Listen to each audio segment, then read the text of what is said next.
Hello and welcome to another episode of the Pick a Side Podcast. My name is Andrew Velez and I'm here with River Brown, Joel Dehls, and John Tortorelli. On this episode of the Pick a Side Podcast, we will be discussing the Lakers' recent resurgence, potential first-round matchups in the Eastern Conference, reacting to the Clippers and Kings historic game, and reading some fan tweets, and we'll talk a little NFL at the end of the show, but only briefly. We're going to talk about Jalen Ramsey and his apparent trade from leaving the Rams. Boys, first and foremost, how are we doing today? Doing great. Starting only 20 minutes late. You know what? But this is extremely early. An hour for and 30. us. We should be here at 12. No, we're supposed to be here at 12. Start at 1. We got here at 12:48. When you guys said start at 1, I assumed that meant start at 1:30. Riv made it very clear we're going to get here at 12. And I start did. at Though, 1. the message Is that what you guys meant? The message was extremely get here at 12, start by 1, finish by 4. Dell is locked. Finish by 4 is still a possibility. Oh, yeah. I think it, for sure. It probably is going to be the shortest show we may have ever had in Pick a Side history. We're trying to make up for the 4-hour show that we recorded last time. Yeah, that was hell. If you guys haven't noticed, Joel Moran is not here for a third episode, but this is going to be the final episode that you guys are not going to see Joel Moran. I'm like 99% sure. Okay. I remember him telling me 3 episodes. Be back Monday, was it. right? Whenever I think he's supposed to be back tomorrow, correct? But I don't know if we're going to record tomorrow. Obviously, it's looking like a Tuesday or Wednesday podcast. We are not. Probably am not going to be here for the next episode because I'm going to be studying for my NCLEX. It's my certification for my nursing license. So I got to lock in. Definitely more stressed than nervous because nervous means that I don't think that I'm going to do well. More anxious for the fact that it's just obviously a big deal. How do you study? So I've been doing a lot of questions. It's like every single day I try to bang out at least 100 questions. 100 what? 100 questions. Every nursing. Day. Yeah. You're nuts. I try to. Yeah. Okay. It varies. It's like from 50 to 100. If I'm going to not BS you. Fucking insane. Yeah. But I've been doing it for like the last month. Test is on Friday. I'm just grateful that I don't have to stress about this test anymore. But yes. So I will be leaving, but at least you get Joel Moran back in this chair. John. Yeah, we back. John and John be here for another episode. And the that. fans will love that. Do they? I don't even know. Yeah, they do. The fans do love that. Yeah, we get to keep Johnski. For sure. So first, before we talk about my Lake show, of course, and you know that I'm dying to talk about that, we're going to talk about some Boom Fantasy selections. Now, Riv, talk to me about your Boom Fantasy pick. Oh, man. Because it's a lock. I feel like am I on the win? I think I'm on the win streak. Am I not? Well, we kind of stopped it once Joel went on break. We had the All-Star break. That's I feel like I was coming off a W. I feel like I was coming off a W. But I took LeBron over 7.5 rebounds. He's hit that mark, I think 8 times on his last 10. And LeBron's a rebounding machine. I mean, they play in Dallas. Dallas doesn't have no real big men down low. Christian Wood. Dallas doesn't have no real big men down low. LeBron's going to be able to impose his will down low, get a lot of rebounds. So I'm going to go with LeBron the over today. John, did you end up? I have not looked at it yet. That's all right. You know what? Take your time. Because, of course, I'm going to talk about my guy, Zach LaVine. 24.5 against the Washington Wizards. He's been playing. Well, Zach LaVine is my guy. Riv is a Bulls fan. He'll tell you Zach LaVine is Drew's guy. Facts. Thank you very much. I appreciate that, Riv. Last time they played Washington, he put up a 38 burger. And he's just been on a heater recently. If we're not looking at that Milwaukee game, which I'm not, we're talking about arguably the best team in the NBA in the Milwaukee Bucks. Oh, yeah. Mike Williams back in the league. What happened? Mike Williams back in the league. Really? Yeah, he went to the team that can't shoot. It's the Orlando Magic. That'd be. Oh, they always loved him. Steve Clifford's big fan of that. They picked up another guy that cannot shoot the ball. Yeah. Okay. So I'm going with Zach LaVine because Zach LaVine is just one of the better scorers in the league. When he's catching fire, Zach LaVine's going to hit that mark. 24.5 is not that bad. So I'm definitely going with LaVine. Did you end up cooking something up? I am. So I'm rocking with Nick Claxton, 22.5 plus, or it's 22.5 points plus rebounds plus assists. Okay. Sneaky good playmaker. We'll get 7 or 8 rebounds. I think we'll get 15 points against the Hawks. Yeah, the Hawks. Well, one thing, Clint Capella, obviously. Hawks just whipped Cleveland's ass. Yeah, facts, they did. That defense is so weird to analyze, the Hawks specifically. It's because obviously you have Trae Young, poopy defender. But you said it the last show. They're starting 5. They're a great defensive unit, weirdly, even with Trae Young on the court. So I don't mind, but I like that for the fact that obviously Claxton, the Nets need to find a way to score points. Claxton's obviously going to be on the court trying to get his rebounds. The one thing I don't know about is his assist. Do you know what his assist been recently? If you could just look that up. It's about like 2 on average. Okay. But Capella's playing, Collins isn't. with Claxton pushing Fair. the tempo and transition, I think we'll get good enough for runouts and stuff like that. That's He pretty actually fair. hasn't been scoring well enough recently, but I think he'll get back on track. Claxton? You're higher Yeah. than Nets role players. Just keeping it real. It was a rough night for them against the Bulls. We whipped their ass. Yeah, lost by. We showed you guys what we're capable of. Hey, I've not And- been sleeping on the And Bulls. Have I been disrespectful to you? instilled What are you capable of? What are you, Have I Bro's been been disrespectful talking to the Bulls? all I couldn't season. even. No, take you're that more serious. rude to the I Bulls couldn't than take that anyone serious. else. No, we Bro, showed it's the you- Pat Bev effect. we showed you guys we're capable of winning the championship. They had Talk to him. Herb mic'd up for that game. It's pretty lit. It's like, go, Ayo! Go, Go, Ayo! No, Yeah, he was courtside. They had him. Yeah. They had him mic'd yeah, up. No we way. whipped their ass. So no, we had to show you guys that the Bridges hype needs to cut down. The Claxton hype needs to cut down. We're like, Yo, is Herbo the Drake of the Chicago Bulls? He's not there as much as Drake. is. Ayo! No, Yo, that that's shit was funny funny. as Yeah, he's hell. Yeah. Yo, That's so a good ass idea from their marketing yeah. team or whatever. Yeah. Like just mic Hell up yeah. whoever is on the sideline. we got a $5 donation from Adrian Shake asking, why do NBA fans plus media never criticize ownership? The Reinsdorfs don't want to go into the tax to compete, but don't want to tank so they can get better ticket sales. Get them out, please. What do you think as a Bulls fan? How bad is ownership? I know why you was quick to. No, we're talking about the Bulls. I understand the he was reason. The he logic's was there. itching the ask They don't that deserve question. a main segment on the show, so. Oh. so no. No, Oh it's my God. it's interesting. We're gonna ring check you later about your teams. Which but- one? all of them. all combined. I agree though. I think like ownership has definitely been like they haven't made good decisions. Especially it started with giving Billy an extension, which was really random and weird, and then telling us about it like months later. But yeah, ownerships definitely should get blamed. They don't, obviously. They usually goes to the coaches and then the players. But if you look at it across the league, a lot of ownerships haven't like you look at Ballmer, he'll spend whatever, right? You look at Myers, he'll spend whatever, right? Like there's GMs that do their job. Other GMs like the Bulls GM just is too cheap, even though they sell out damn near every single game. So ownership they deserve responsibility, but they're never gonna get it. That shit is a wash. If fans are in the seats, you can never criticize the fans. You can never really criticize ownership like that. Yes, it's unfortunate that the Bulls have not been in a position to really compete in some time, but also you have to understand unfortunate events did occur. Derrick Rose was supposed to be the franchise for years to come. And I don't even think that's the ownership's fault. It's not. That's the GM. It's not. The GM builds the team. The ownership is just responsible for putting making people in those the seats. decisions. Yeah. Correct. But that So- too, making the decisions of who's going to be making the calls that who is going to be on Yeah, our GM squad. needs to go. AK been cool though. Mm-hmm. I mean, he's done the best that he's could. Last year, He's better than what Pax did. Oh my God, And the Pax la- and and- Foreman. Oh my God. in the last 2 years, you guys have been better than you guys have been in the last, 5 combined? I mean that with respect. Oh, yeah. Levine, DeMar, Vooch, First that round alone exit. is really Yeah. is a firm foundation Get for Chris yes, Dunn. they're still not one of no Chris Dunn in You're there. starting Caruso Justin Holiday and absolutely is shit. one of Yeah. those that needs respect.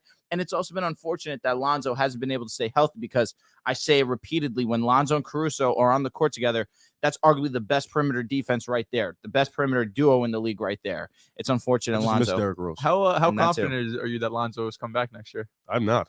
Not at all. I literally punched my ticket in 2 months ago. This guy's cooked. Next year? I don't give a fuck. Come on, bro. I am walking into every season with the assumption that he's not playing Why though? because I don't want to get my hopes up and then Guys he talk doesn't to play. 10 different doctors, and not They one said of them understand why he can't. They like, said he walk has up the stairs. he has like a rare knee injury. Is Like, it they've degenerate? never I wonder seen if this it's shit before. degenerative. I need to do my own research on Yeah, it. doctor.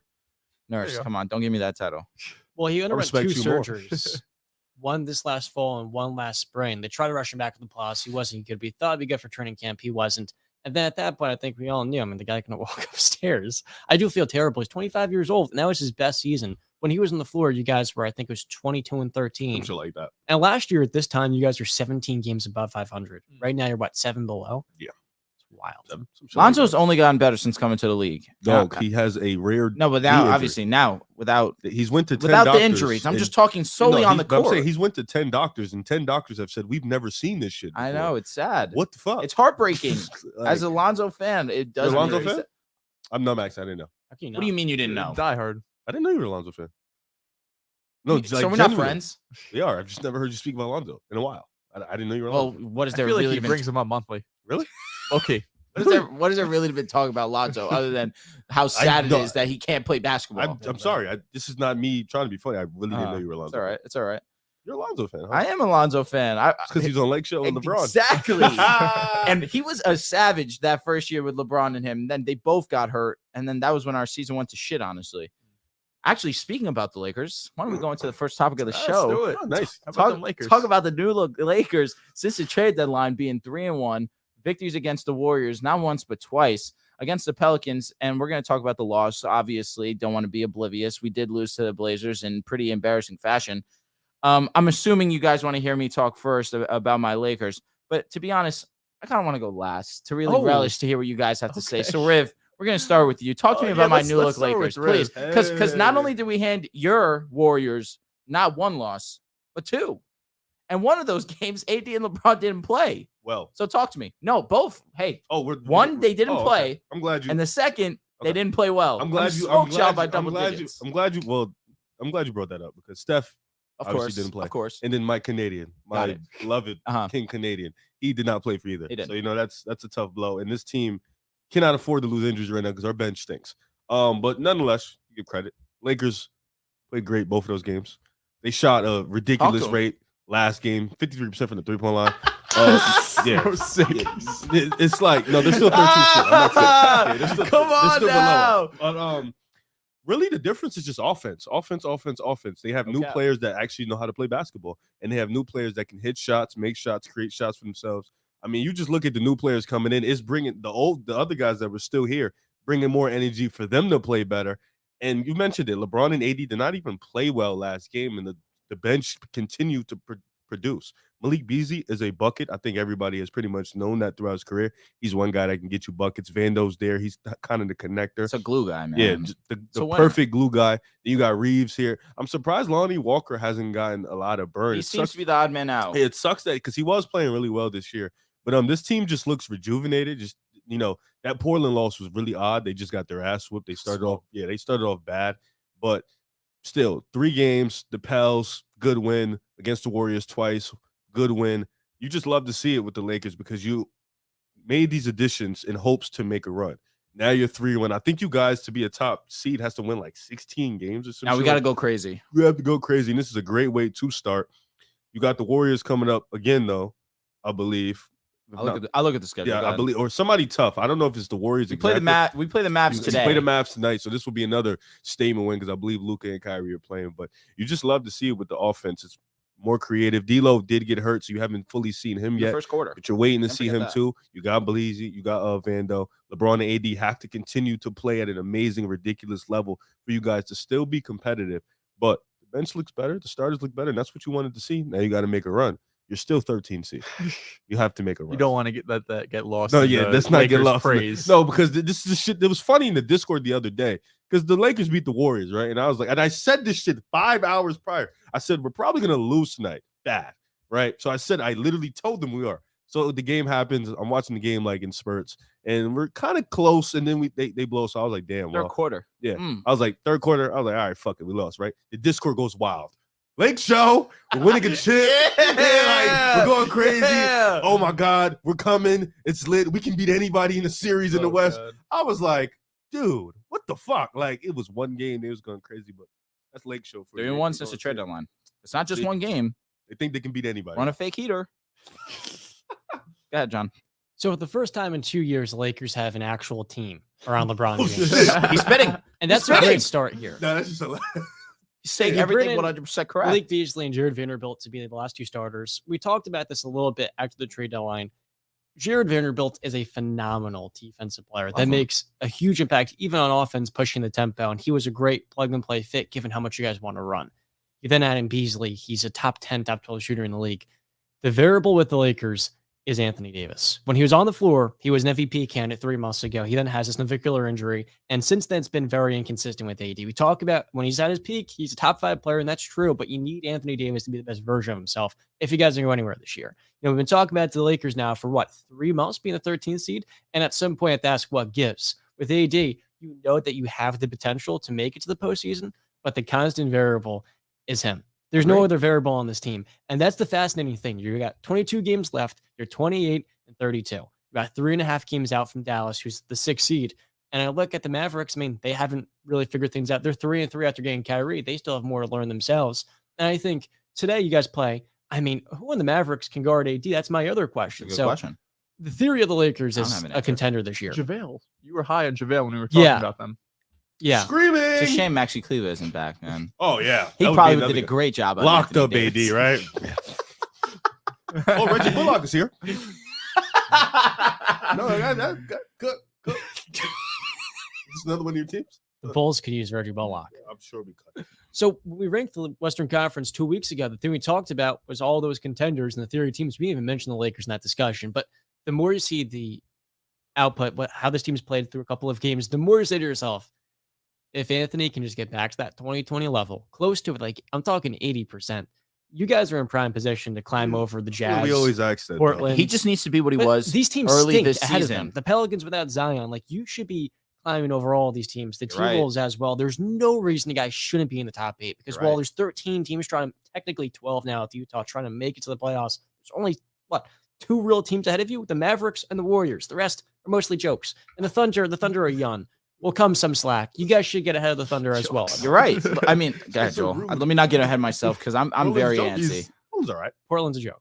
They're all right. They're not a They joke. can win a play-in They're game. not a That's joke. a fact. Now Dame with no could Anthony win you a- Simons, I mean, they're a joke. Okay, that's true. Oh, that sucks. Yeah. I keep forgetting. Yeah, I forgot Anthony. If you're a Lakers fan, you gotta be excited. You gotta be happy. And what this trade deadline shows is basically they just did a do-over of the Westbrook trade, right? You trade Westbrook, you give away your key role players who were actually good basketball players. Not only do you trade away KCP and Kyle Kuzma, but because of that, you also let Alex Caruso walk, right? So you have all of these guys that were a key contributor to your championship team in the bubble. Now you go out and you try to find that third star in Westbrook. And obviously, when the trade happened, it wasn't a good fit. As it played out, we knew it wasn't going to be a good fit. I mean, even this offseason with the talk with Russell Westbrook, playing defense, coming off the bench, hitting corner threes, whatever it was, right? There was some hope and some optimism around it. But Westbrook, there's always going to be highs and lows. And even we're going to talk about the Clippers game in a couple of segments. Same thing. You're always going to have highs and lows with Westbrook where he could win you a game coming off the bench, be efficient, shoot, score 20 points, play, make, but then also have games where he's 2 for 13, has 5 turnovers, and he's almost unplayable and unwatchable if you're a Lakers fan or if you're Darvin Ham and trying to put a rotation together. But back to the Lakers' current roster, this is what LeBron needs, right? I mean, LeBron, whenever you go back throughout history, he has that second co-star, whether it's Kyrie, D Wade, Anthony Davis. Now he has a second co-star. Now he has playmakers, shooters, and defenders around him. And that's really what this team has needed. We've been saying it for basically over a year now, ever since that Westbrook trade happened. And that's exactly what they have. We talked about getting Vando and Beasley and these shooters. And although Lonnie Walker does seem like the odd man out, he's still going to be able to come in and shoot the basketball, right? He's still one of the better three-point shooters on this team. He's going to have, I think, some sort of role, whether it's injuries or just getting hot at some point, because he does seem interchangeable with some other guys on this roster. But I do think it's important to note that while it's exciting, the Lakers are playing well, you also, these wins are against the Pelicans, who were on a 10-plus game losing streak, right? At one point, yes, but regardless, it was not far behind when you guys just beat them. And then the Warriors without Steph Curry on the road, without Andrew Wiggins. So today's going to be the biggest test. You're going up against the Dallas Mavericks, as John mentioned, 3-3 since the Kyrie trade. So it's not like they're on this crazy push where they figured it out and they've been on fire. And it's also not like they're on this 6-game losing streak with Kyrie and nothing's going on. So I think it's a perfect test for you guys. You're going up against a team who is obviously ahead of you. Probably not going to see them in the first round. They'll probably be in the middle of the Western Conference in terms of seeding, but it's going to be a big test because this is a playoff team. This is a competitive team. They have stars, and it's not just some weird Warriors injured team or Pelicans wouldn't be one of the worst teams in basketball in February, right? So I think today's game is going to be the true test to see what this Lakers team is and this last, month and a half of the season, what they can become. So, Riv, you keep mentioning to me how the Lakers are a 13th seed, right? And you're 100% correct. We are the 13th seed. But I say this very confidently. If the Lakers make the playoffs, what does that mean to me, Riv? You know what that means to me? That we're one of the hottest teams in the association. What the hell are you just pointing me out? Oh, because you like to laugh at us. We say 13 seed all the time. John gives us some respect at the minimum, even though he likes to crack a little bit of jokes. He's starting to see the light. I saw the light first, did I not? You're the 13th seed. You're the 13th seed. Just before You're the closer show to started- 15 than you are to 10. That was ridiculous. I don't want to hear you. remember I was calling y'all good though prior to this before, and everybody was laughing at you. Remember, I was like, I've been peeping. Stop. All right. Thank you. That you Thank get you, a little Drew. bit of Thank you, respect. Drew. I'm not gonna lie on peeped. his name. When we had P and OG on the show, you were not spitting. Oh, there No, was I there didn't was say- not I a didn't single say- person no, here that's that a was fact. no. That's a fact. We Don't need to even have do I that. was part calling you guys two after that. competitive. Oh. No, that's a It was fact. a 6v1. That's a fact. It was a I 6v1 because he calling was you guys competitive. he had to take that to the chin on his own. He had to do that. But I was telling him prior to that, I was like, I've been watching Lakers. They're not as bad as people think. I was telling The shit that really was pissing me off about that before I go into my tangent was that they like to shit on the 3-point guard lineup. When in reality, when AD was out, what was getting us by was that 3-guard lineup of the Schroeder, the Bev, the Russ. That 3 right there was getting us wins or putting us close to being in games to win the game. So that's the only thing I didn't appreciate. Is like, obviously you can hate on it because we lack size there, but that with LeBron, with the interchangeable of Thomas Bryant, Lonnie, it didn't matter. It's like we were in games because of obviously LeBron playing at an insane level, but those 3 guys holding it down. So yes, like I was saying, if we make the playoffs, that means that we are one of the hottest teams in the association. And if we make the playoffs being one of the hottest teams in the league, that means that we can actually contend. And I mean that very confidently because right now we're not in a great position. We're 28-32, no doubt about it. But it's not too late to turn things around. We just need to go and be over 500 in these span of 22 games. I believe we have to go 17-5. You also have to hope others lose. Which, luckily enough, If they go 17-5 with the schedule that we face, 45 wins gets you one. a lot of these teams we go against in the next 4 games. So we play against the Mavericks, who are the 6th seed. Then we play the Grizzlies, who are still one of the top 3 seeds. That's not an issue that's not a thought for us right now. We need to be facing those 6 to 12 teams. Then the Thunder, who are I believe they're 11th. Then we play the Timberwolves, who are 8th. Then we play the Warriors again. Then the Grizzlies. So it's like in these 6 games right here, we can cover a lot of ground. And our schedule isn't horrible after that. We play the Raptors, the Knicks, who have been playing really good basketball, but we did beat them in the Garden. I was there for that. Shout out. That was lit. Then we play the Pelicans, the Rocket, and the Mavericks again, and the Magic. Our schedule is not horrible. Seeing the Grizzlies twice is not ideal. We even get the Bulls twice too in March. I tell you what, the schedule that we have is really not horrible. We play the Suns with KD. That'll be not the best, but it'll be a test for us because we play really good teams really well. I gave you time to speak. No, just I gave you. Oh, you're gonna talk to John? Okay. this guy. Okay. You didn't hear the shot. Of that course he I had. heard it, but we're talking about the crazy. Lakers. I'm Come sorry. on. I was We're in talking my, about I was the in my Lakers. brain counting up how many rings his teams have combined, and I can't find a number. No, It's- I it's- understand. it's I understand. But boggling my your mind. your A team little bit harder, accumulated you them jump all back in and forth. 8 years. Huh? The Bulls acquired all your championships in 8 years. Lit. If not for Jordan, you guys would probably be How long has Denver been here? 40? okay. See, Denver. Yeah, no, a good amount of time. Also, good amount of time. It's not ideal. They're due. So They do for what? A championship this Right. year. You think so? One of John's teams. One, right? he thought he had it in 2021. He thought. He thought. And then Giannis had dropped the Very 50 ball in close. Game 6. So what's exciting about this team is now we have a little bit more of leniency, who we can lean on, right? So AD and LeBron have been, since the trade deadline, not the most available, not the most consistent. LeBron missed those first 2 games against the Blazers and against the Warriors. Against the Warriors, we were able to hold it down. And this 3-1 stretch has been where AD has only played well in one of those games.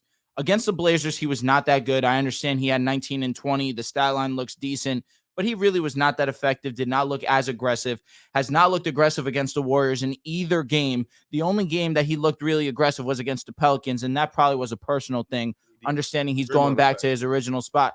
And that also may be true, where Draymond does impact Anthony Davis's game to a degree. But if that's the case, then why aren't you guys winning games, right? Why won't you guys beat us? If such an impact, why it's not as big of an impact is because we actually have a foundation around Anthony Davis now. Also, the we have a 28th foundation ranked offense with Steph around, off the court. no doubt, you guys' offense is poopy. And that guy, Jordan Poole, yikes. That happens. So now we have Malik Beasley, who can shoot. D'Lo, who got hurt in the first quarter, and that didn't matter against the Warriors. We still were able to come out with the win. Austin Reeves, who's still a decent shooter, I said it last time. He is more talented than people give him credit for. Obviously, I want that to be taken with a grain of salt. I'm not saying he's one of the most underrated talents in the league. I just say with the ball in his hands, he doesn't play that Caruso role because he's a little bit more offensively talented than Caruso is. So it allows him a little bit more freedom on that end. And then, of course, you spoke about it already. Jared Vanderbilt and what he's able to do for us defensively. Anthony Davis now has a buddy that he can rely on defensively night in, night out to hold down the fort with him. And then out in transition, we continue to be one of the better teams out in transition. It's just exciting for the Lakers to see that. I haven't seen the Lakers win or have a lead of 20 points in some time. And we did it in consecutive games against the Pelicans and the Warriors. Our three-point shooting, that is what I'm most happy about because we have lacked it for a season and a half. And for us to shoot 53% against the Warriors, a defensive team that is still pretty solid. Of course, Curry's not there, so that offensive presence is not nearly the same and will never reach that without Steph Curry. But at the minimum, what we can take away from this is we're shooting the ball better. We're still getting out in transition, which was something that I wanted us to keep consistent prior to the deadline. And defensively, we're starting to be a little bit more focused. We need to continue to keep this focus for the entirety of the season because we could gain a lot of traction very soon. We're only a game out of the play-in, a game and a half out of being locked into the play-in and having a little bit of security. But that's also pretty tough because obviously you understand the West is a crapshoot. But John alluded to it as well. There's no reason why we should not be ahead of the Blazers. No reason why we shouldn't be ahead of the Thunder. No reason why we shouldn't be ahead of the Jazz, who just traded a ton of their assets.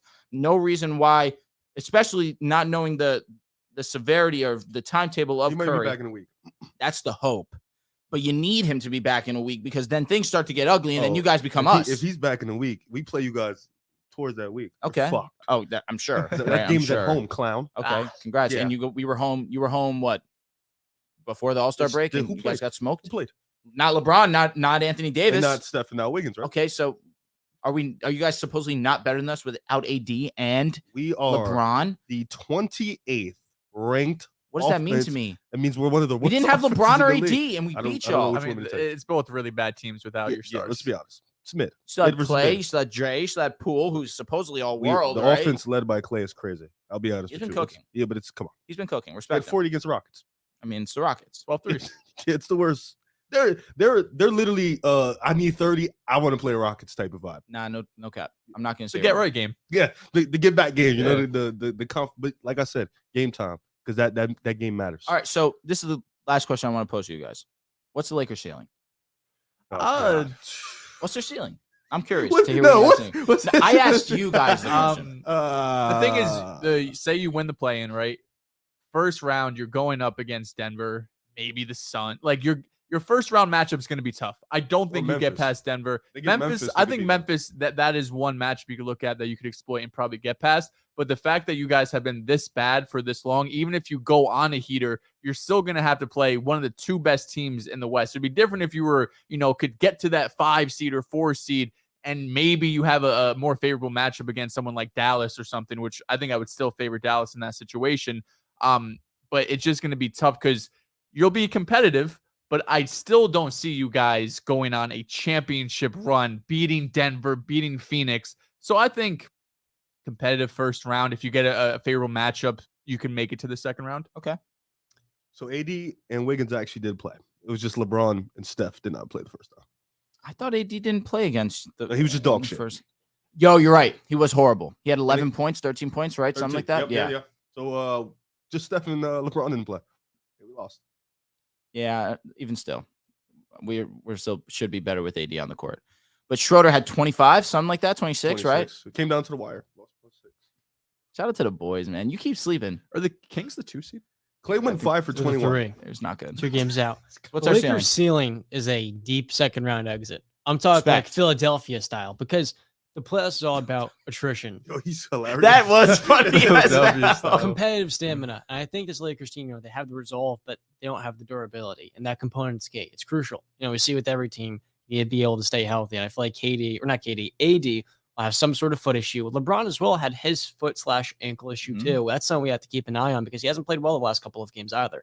So I think, second round series with Nuggets, push it to 6, maybe 7. Let me ask you, John. Is there really any team in the West that has durability? Yeah. Do the Nuggets have durability in your opinion? Their superstar does. Jokic is absolutely one of the most durable players in the league. That's fine. But, of course, what does it take for him to be in a position to win games? You need Jamal Murray at 100. You need MPJ at 100.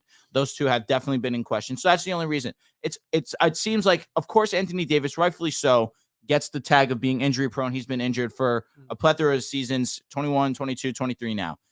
But is it fair to say that the Nuggets lack durability? Those other parts, AG, Bruce, KCP had an ankle injury. The Those role guys players are are if- always pretty playing. healthy. But Yeah. if you don't have Jamal, I think if MPJ goes down, And they're still fine. oh, I think okay, Jamal but is the one. Yeah, Jamal's the one. Like Exactly. You need Jamal. Yeah. Now for the Suns, Chris Paul is older.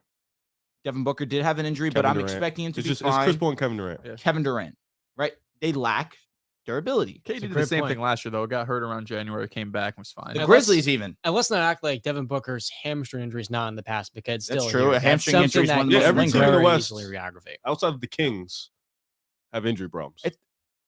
And that's a lot. And I would say the That's- Mavericks. Well, even Kyrie Kyrie could misses get some banged time, up. Kyrie's but like- I feel like Kyrie recently year has he's been missed for straight. different reasons other than being injured. That is fair. So I feel like that Yeah, he's they're a the weird one guy. team. I look at the Kings and Nobody the count that Mavericks. as injuries though. But even still, I feel like the Lakers in a 7-game series can beat the Mavericks because the Mavericks do lack defense. No, yeah, I think. Oh Interior shit. defense. Woo! Specifically. Oh, That's why it's very tough, and I understand this, and I speak non-biasedly. It's of very, course you do. it's very. I have to throw that out there because it could come across. I can come across strong when I'm being biased. It's So I'm just- trying it's a to part of human nature. no doubt. It's very hard to analyze the Lakers ceiling, and why I posed the question to you guys is because we understand the two guys that they have up front, and we see now the pieces around them are a little bit more foundational than they have been in the last year and a half. And we see teams that are vulnerable. I look at the Mavericks. I think that they are vulnerable because their defense is not good. I understand Luka Doncic is a game changer. He's one of the best in the league, but one guy can only do so much. And I understand Kyrie's an amazing offensive talent, guy but on the took defensive WCF. side, what's going to I'll happen? say this. The Warriors are vulnerable without Steph Curry. They are vulnerable without Steph. We understand that. And Wiggins. Of course, Please, yeah, respect my. I Canadian. apologize. Maybe the that was Lakers an Warriors understatement. playing game. I'd be fired. And we it was did it fire again. last time. And what happened? That game was LeBron was seeing triple. That game was lit. He just aimed for the middle. Oh, sir, Clay didn't play. Hate that quote. Come on, bro. We were running out fucking. That team. But was Steph, fucking- so that team was so Steph fucking didn't bad. play, bro. Oh That's my- why we lost. No, now it's Clay didn't Kelly play. That's why Oubre. we lost. No, but that team was so bad. It Like it was was bad. really fucking It was bad, bad. bro. Like bad, bro. that's facts. That's why you guys lost to the Grizzlies the next time you had an opportunity. Draymond to did get into that the bum playoffs. ass stupid. That was the ass- dumbest shot I've ever seen in my life. He came middle. I don't know what he did. That but yeah, shit, that yeah. shit was dumb. I'll say this. You have a point with Thank the you. Lakers. Appreciate Every that. team in the West, you can see vulnerable. Convincing Not guy. just because of the injuries, but none of them can play defense really.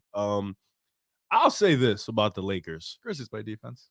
Yeah, they're just offense in half court's kind of funky. Yeah, It's like- challenged. like the Bucks. Yeah, it's like they're like half retarded sometimes. Come on. Oh, I'm so Christ. sorry. I didn't mean to say that, but you know what I meant. I'll say this in terms of the Lakers. I think they can. They in terms of matchup wise, I think there's only like two teams that have the size and the defense that can hold. Not well, it's LeBron, but you know what I mean. Limit. Limit LeBron and AD, and that's the Warriors and the Clippers. I don't think Denver maybe. I think Aaron Gordon, KCP, but even then, KCP's too small. this LeBron factor. Like Denver doesn't have anybody to hold LeBron. I think- Vlatko Chanchar? They don't have anybody to hold LeBron. I think AD he's sick. I think AD's like Aaron Gordon would be. I don't know. That one's tricky. Like in terms of holding both guys, like limited. But I think the Warriors and Clippers favor the toughest matchups because the Clippers have 30,000 wings, and then the Warriors have the Draymond, Andrew Wiggins, Jonathan Kuminga set, so that always throws people's off. That's true. And LeBron has had some fits with Wiggins and Jonathan Kuminga in the past. So I was gonna say this most recent game, Kuminga was playing really good defense on LeBron. yeah, so I think like that those two teams in terms of Mavs, the defense isn't there to stop LeBron and AD. The Pelicans, I don't even know who's gonna play when they match up. that's tough. And then Brandon Ingram's a putrid defender. They just have Herb Jones. Respect. And Zion also can't defend, but you know he's offensive. Nah, his juggernaut. defense has been good think though. P.I.'s His that defense bad. has been really good this Huh? year. You think P.I. is that bad? In terms of a wing, yes. If you're a wing and you can't guard, that is a serious. It's like DeMar DeRozan. It's just a his serious lateral. issue. His lateral movement Serious is not the best. It's lacking. It may Yeah, not. It's Like a not. foot It's, contusion. it's so. like Or the no, toe. he was bad before the injury. It's bad, but I I know what over you mean. exaggerate it more because he's a wing. Yeah. Like if you're 6'9" and you're a wing and you can't defend, it's like what the fuck are you Issue. doing? Yeah, it's Yeah. it's a really. But bad honestly, the issue. Lakers aren't going to have to worry about the Warriors or the Clippers. They have to worry about the Warriors in the play-in. The Clippers, seeding wise, they're not going to face them in round one. Ah, The Clippers they would get have the to five. The teams that scare me the The most. Clippers at the 5 right now. No, the Clippers could get the 3 though. They could. Yeah. If they get to 3, But then Lakers, the Lakers would need to get to 6. Lakers could get to 6 as long as The teams that scare me the most in the West, if I'm the Lakers, a healthy Clippers team, absolutely. A healthy Suns team, and I will give the respect to the Nuggets because Jokic has been unbelievable. A healthy Nuggets team. That means Jamal Murray, we don't have any restriction on him. His knees are perfectly fine, and we're seeing the normal Nuggets team that we are expecting to see. Those are the 3 teams that genuinely, if I'm the Lakers, I don't want to see early on. Really? For sure. What other team should I be scared of? Okay. I said the Suns, I said the Nuggets, and I said the healthy Clippers. Oh, you guys, yes, healthy Warriors. I apologize. It wasn't even on No, I understand. but I'm saying, like, it wasn't even on some shit of you not naming us. It was just 2 teams you named before us. Yeah, I made a mistake. mistake. Was just like, we match up better than them against you guys. What do you think the ceiling is? Be honest, too. Be honest. Let's finals. just before we set the floor. Yeah, let's set the floor. We have let's wins over the Pels and the injured Warriors, and we're talking about how far can the Lakers go in the playoffs. And the Pels have been garbage for 2 months. Yes. It's tough, man. It really is tough for the sole fact that you fine in the West? No. Fine. I'm not going to go that far. But I just know that this team healthy can do some special things. I agree. I think we could call the Lakers they're a good team, but I hesitate to put them in a great tier or in a title this contention. In the playoffs. LeBron's defense back. Yeah. It's back. He plays no defense in the regular season, and he's been a crutch of us. I'll be completely honest there. LeBron's lack of defense is evident some nights where we really need someone to step up. He's just been lazy because he has to I use lazy loosely because we understand the shoulder that he has to carry, the load that he has to carry on his shoulders offensively. But now that should not be that much of an issue because there's a little bit more. There's a few guys that can at least create on their own.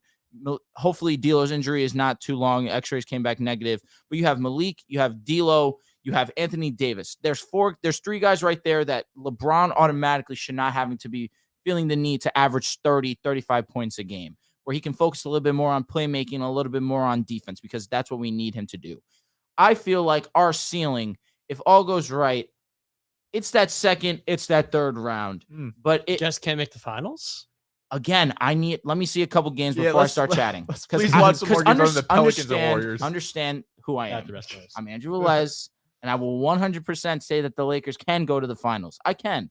But to respect my reputation and to respect myself as a man, I'm going to be hesitant. I'm going to wait a little bit because in these 6 games, we can move a lot. Yes. And it definitely could impact the way that people view us. And at least there's an end of the tunnel for LeBron, or a light at the end of the tunnel, I should say, where there's 20-something games left. He knows how many games he has to win. He knows he has to lock in to get into this plan. When the first 50, 60 games, right, he's more or less just cruising, trying to stay healthy, trying to put himself in position for these 20 games that they're in striking distance. They could get into the play-in and eventually get into the playoffs. So I think that's good, at least mentally for him, knowing that if I lock in and play, like you mentioned, Drew, defensively, I still think there's going to be plenty of nights he's going to have to carry the load offensively because there's going to have nights where you guys can't shoot. You're right. Or, you're just not going to be able to shoot the ball. It's just not going in. It's not your night. And LeBron's going to have to take over. And, that's just part of the game. And part of LeBron's greatness is he's going to be able to do that and put up 30, 40-point games. You just hope that he'll be able to do it defensively, too, because now these games really matter, obviously, compared to games in like November and December where,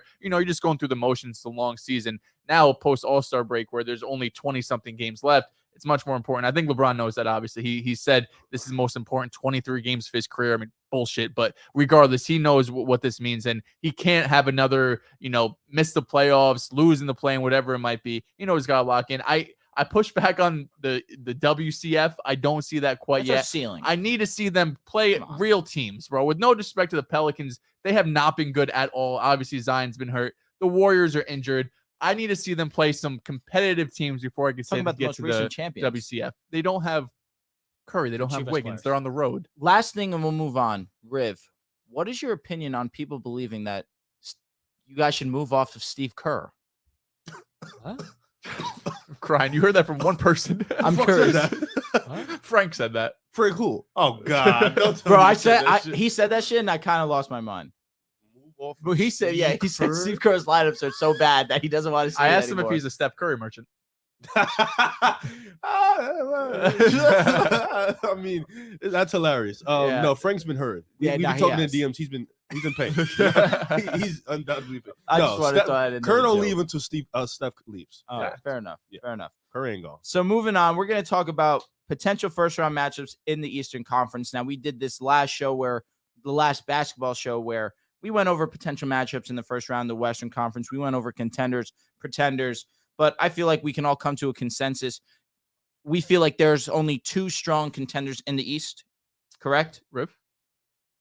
2 or 3? You know what I just I did? beg to differ. Oh my God. Wow, I just before we moved on, I wanted to tell you guys my tiers for the West real quick. For the West? Yeah. We did this last last 2. I know, but I made one real Yeah. quick 'cause Okay. I thought it'd be cool, and I wanted to just yell it out real quick. Let's hear it. Yell it out. Yeah. So number 1. We literally had this exact I- topic. I know, but now that No, the Rick Lakers, actually went down, sat Yeah, down, too. typed it out. yeah, So, no, yeah, now got that it, got the it. Lakers are newfound. I got For the tier. Lakers. This Updated. goes with the ceiling. That's Low right. key. All right, talk to I me. got a tier for you guys. Talk to me. Okay, Talk so to me. Talk Best to in me. the West, Denver. I think I agree. they've been the best in the West. Tier 2 is top dogs: Grizzlies, Suns, Dallas, Clippers. Tier 3, wild cards: Warriors, Lakers. 2 teams that could, at any You're moment, spinning. just start fucking going bananas and winning. And then the unknown, Pels and the Kings. We don't know what the fuck we're gonna give them come playoff time. And then playing Warriors: Minnesota, OKC, Portland, and Jazz. You know what? Now that you say that, and I'm going to pivot really quick on the fly. We're not going to do the first round matchups now. We're going to react to the Clippers and the Kings matchup first. We're going to talk works. about that Okay, game handsome. because it was one of the most insane scoring games we've ever seen, the second highest scoring game in regular season history. Now, I say that because you had the Kings in your question marks. Unknowns. Unknowns. So it was 176 to 175. If you guys didn't watch, it went into double overtime. The Clippers honestly blew the game at the end of the fourth quarter. They allowed Was that fourth or the first? end of the fourth and the first overtime also. Yes. Okay, there it is. So the Clippers were playing pretty loose basketball, and the Kings were able to capitalize, able to come back, tie the game. Malik Monk was historic. He put up 45 historic. Historic's hilarious. I miss him. That's me talking as a guy who 6-man missed him standards. very badly. Absolutely. Coming off the J.R. bench for him Smith to vibes. absolutely to put up 45 points Ciao, Pee-wee. in that fashion, to be as clutch as he was, to send this game into overtime with a second left remaining. He nails that 3-pointer. I'm curious, Riv. Did this game change how you see the Kings at all? Now I see you have them as unknowns, so I'm curious. What's your thought process on the Kings? Oh yes. 176, regardless of overtime, No, is insane. ridiculous. I put them in the unknown because in the playoffs, like the transition from the regular season to the playoffs is so different. You know, the physicality becomes different. The foul calling becomes a little less. You know, you start to adjust. You start to make schemes. You start to pull out your ultimate game book. Like a lot of coaches don't pull out their playbook for the playoffs in the regular season. You know, they kind of keep it at a regular season momentum, and then in the playoffs they start adding more things, adding new nuances. And I call the Kings an unknown because we don't know what we're going to get from this team in the playoffs. We don't know if this high-powered offense is going to continue.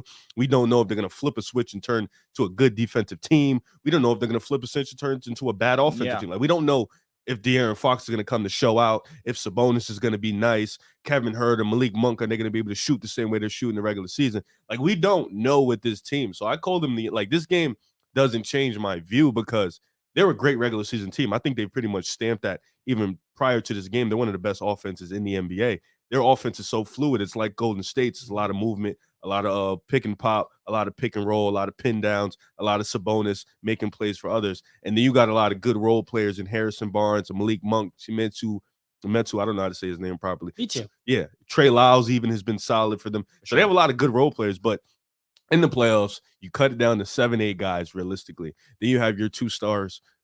The Kings are going to probably walk into every playoff series with the least talented 2 stars, if I'm not mistaken. Least proven. That's Least proven depth. That is the best way to put it because that's being very rude to De'Aaron. I don't think and it to is. Sabonis. it's the nicest way. I mean, I except I don't want to be rude, but like if we run down the list, Denver, you would take Denver comfortably. Of course. Even Suns, Golden you have to State, talk Steph about. carries, so you would take Golden State comfortably. Lakers, no doubt. Clippers, no Grizzlies? doubt. Grizzlies is probably the one, but you still would Closest probably one. take the Grizzlies. That's probably the closest one, but you would take even the Pelicans. You still take Zion, regardless Healthy, of what's though, going they on. need to be Yeah, healthy. I'm Wolves- with you. Wolves is probably the closest one, but I would Wolves probably and take Grizzlies, yeah, those are Wolves and Grizzlies are probably the toss-ups. But even Phoenix comfortably, Dallas Grizzlies comfortably. comfortable? I'm No, wondering. Grizzlies. We said Grizzlies and Wolves. So the Wolves. two you have the The conversation. about. Mavs, they're a two-headed monster. But outside of that, I'm talking about just the 2 stars. Like that's what I'm star saying. power. Facts. Yeah, so it's like no disrespect to the Kings. I pretty much gave my apology for Fox, Sabonis. They've been great this year, but you're still walking into the playoffs in the West, probably with the 2 least talented stars. You still have 2 guys that can do it, and in the playoffs, Sabonis and drop coverage. How is he going to look against defenses and switches? Yeah, so it's like I call them the unknown because we genuinely don't know what we're going to get from a first-time playoff team. I mean, this is the first time all of these guys in a better role. Like Malik Monk was in a role with the Lakers, but this is a different role he's in now. He's one of their best scorers. So Kevin Huerter is now one of their best scorers. So it's like this is a completely different role. We don't know how they're going to look. That's why I call it the unknown. But this game for me, honestly, just makes me look at the Clippers the same way I was telling you guys about it 2 weeks ago, how they fold late in games. They don't have an offense late in games, and they've blown a lot of lead. They literally should have 38 wins right now, at least, if they didn't blow a lot of their leads in the fourth quarter in overtime because they lack a cohesive offense. They lack ball movement, come down the stretch. They just act completely brain dead. No, it's because they don't have a floor general. There you go. It's on the players on the court. Yeah, it's on the players on the court. PG and Kawhi don't want to be point guards. They don't want to be point. They want to get a guy that can get them to their spots. They don't want to have to go get to their spots. You know what I'm saying? So it's like they still have that issue because clearly, if anybody watched that game, you know the Clippers should have won that game. For sure. The Clippers like 9 times. The Clippers 12 with 3 literally minutes. kept giving it. Like I know De'Aaron Fox walked in there. We don't give a fuck about who's on the other side. We here too, Malik Monk. Yeah, I got that. But let's be realistic. The Clippers should have won that game 10 times easily. They just continue to let the Kings get back in it, blow leads. It's credit to the Kings, though. They kept scoring. But watching that game, the Clippers blew that lead. And this goes to a lot of their problems in the fourth quarter, late in the games. They tend to struggle, and they choke up. And that's not good for a playoff team that has high implications of going to the finals. This Kings team is so weird to project in the playoffs because Domantas Sabonis has never started in a playoff game before. In 2020, in the bubble, he had surgery. I forget if it was his wrist or his foot. And De'Aaron Fox's only postseason basketball is in the bubble. It's kind of weird to think about. But this year, they've been one of, if not the most healthy team in the league. And they're also 4th in net rating in the closing minutes of games in clutch time. And as much as I love De'Aaron Fox, as great as he's been, like you said, kind of projecting for the playoffs, the Kings remind me a lot like last year's Minnesota team, where their offense ranks first in offensive rating, but also first in points per game. It's beyond elite. It's superb. I mean, the entire group in the regular season fits like a glove. And the credit goes to Monty McNair, their GM. But when we're projecting what this team's going to be this year, it's a great story in the regular season. There are those questions with the team. To talk about your Clippers on the Swain, I think they're going to regret now going after Mike Conley. Because Russ, look, he's really good in moments with 5-out looks where he can, miss layups, but generally just get to the rim, kind of play off the ball, push the pace. Russ is a good fit for them, but they need a reliable floor general that you can play in the closing minutes of games. And Russ, you can't. It's not only the ball watching off the ball on defense, but the bad decision making. It's the fact that he's 6'3" and 34 years old and he can't shoot at all. Like the Kings were playing him at the 3-point line, which surprised me. The guy has no gravity. Like, I'll let a 29% 3-point shooter take a wide open 3-point look any day of the week. So for your Clippers, that's what's going to come back to bite them in the playoffs. The fact they don't have a point guard. For as great as Kawhi and PG are, we've seen that they need that. And that point guard also has to be the perfect type of fit, which Conley has shown to be in the past as bottom shooter. I think they're really going to regret that because Bones Highland's not going to play for them. So would you not? Riv had them in his second tier in the West. Top dogs. Top dogs. Top dog pretender for sure. Top dog pretender. I wouldn't go that far, but top dogs for sure. Because like it's so weird. Like I get he's 100% right. I don't know if he'll 100% bite him in the ass. No, the Mike Conley shit hurts. Bad. It hurts because people were advocating for Mike Conley. Yeah. Now you look at it in hindsight, you don't got him. All right, fuck it. So you got to go kind of like move on. Yeah, you got to move on. You got Westbrook. With Ty Lewis, he's still trying to figure out who's the 8 guys that's going to play in the playoffs. I mean, like he doesn't know he doesn't know his rotations yet. And in the playoffs, what they've always went to is PG, Kawhi, ISO, find a mismatch, handle it. And when they were healthy, it worked. They even though they choked against Denver for the most part, just because PG played like shit. But Kawhi was cooking. And then the next year they went to the WCF. So it worked. For the most part, it works. PG, Kawhi, ISO. But Kawhi is now a year removed from an injury. he's starting to figure out, but you could still see he's a step slow. You can still see he's a little hindered. He still can't move as good as he used to. You can see you put a little pressure on him. The knees buckle a little bit. He's not there with the athleticism. He shows it in spurts, but he's not fully there yet. And now you kind of have to you got guys like Norman Powell, who's not a good defender. High volume scorer, but he's not a good defender. Zubac can't play in certain matchups. You don't play Roku, but Roku, when you put him at the 5 against Dallas. Roku TV? I'm crying. When you put him at the 5 against Dallas. Roku, sorry. When you put him at the 5 against Dallas, he wasn't that good. So, it's. Plumlee, not it either? Plumlee played 2 games. So, I ain't going to sit here and. Plumlee got exposed. I was going to say defensively. Plumlee was just a guy for the playoffs. Regular season, I feel like. Just a backup for the regular season. Yeah. I don't think he'll play in the playoffs. But that point guard shit is going to hurt. But if the Clippers get back to their defensive identity, no doubt, they should be fine. Because in the West, the only bad matchup is Denver, right? Like every other matchup, like not saying AD's not a mismatch, but he's not 7 feet tall. You know what I'm saying? He's not a rebounding machine. Like he's not going to sit here and destroy you on the glass. He likes finesse. Suns isn't a great matchup either. Yeah, don't you think it's a pretty bad one? Suns? Ayton and KD? Because they have Kevin Durant now, but Ayton, I've always felt they let Ayton cook. They'll just let Ayton cook. I mean, you can't. I don't want to go back to the last series they played because so much has been passed from that. Mm-hmm. But for the most part, in that series, they let Ayton do whatever he wants to do. They kind of just honed in on Devin Booker. But the Phoenix Suns can't hone in on Devin Booker anymore. Now you have Kevin Durant, which why you need Paul George to play at his absolute best because Paul George can match Devin Booker in a playoff series. So you need him at his absolute best. Can he not? He could. So what are we doing here? What are we doing here? I'm sorry, bud. Offensively, I'm going Devin Booker, and I'm not thinking twice about it. You don't have to. I would agree. Yeah. Defensively?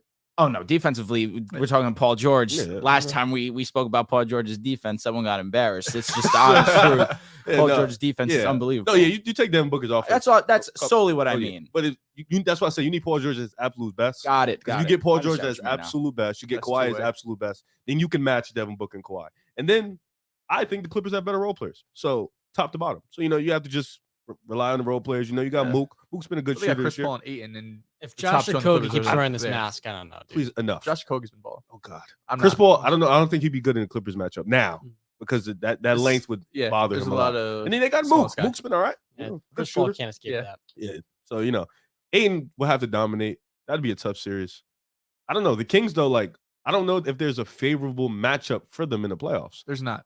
Their issue is because they don't play defense. And they don't have the personnel. They don't. And because all their guards are small, they're skinny, right? Like Malik Monk, Kevin Huerter, De'Aaron Fox. And I don't even know if it's effort, obviously, to an extent, but they're small, right? These guys are all under 200 pounds. And in the small, but they're fast. Yeah, but the issue is in the playoffs, you're going to get more physical. And I think if you're having an issue in the regular season, they're 25th in defensive rating. Even when they win games, they don't play defense. The whole story of the Kings is just outscore the opponent.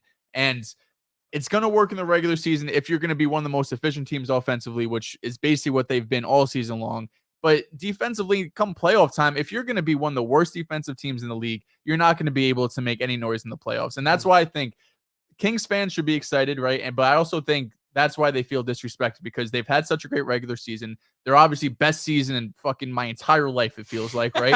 And then we sit here and we all say, literally. We sit here and they're like, oh, yeah, they're not going to do anything, right? And it comes off as disrespectful, thinking we're just going to push them to the side and be like, oh, it's the Kings, they'll fold, whatever. But there's a real reason. Like, if you do not play defense, you're not going to make any noise in the playoffs. And even in the first round, they match up against a team like the Lakers who have been struggling all season long. I would probably take the Lakers in that series. Not that they've been a great defensive team by any means, but at least they have the personnel to be a great defensive team. Yeah, the effort is there. If you watch Kings game, they do try. The effort is there. It's just Kevin Huerter's never been a good defender. Yeah. Malik Monk is not a good defender. Fox is the lone good defender. And he's small. Even at that, he's quick. Exactly. He's quick. He's a little tenacious, but they don't have the, like you said, they don't have the size, the guys, the rim protection. Yeah, the wing defense. And it happened in the fourth quarter overtime where it would be pick and roll Kawhi, or overtime. That when Plumlee came in, they would trap Kawhi. Plumlee gets the ball and he gets picked. Like he gets his he moves too fucking slow. Whatever. That's why they needed a wing there. But yeah, Harrison Barnes. I know Harrison Barnes.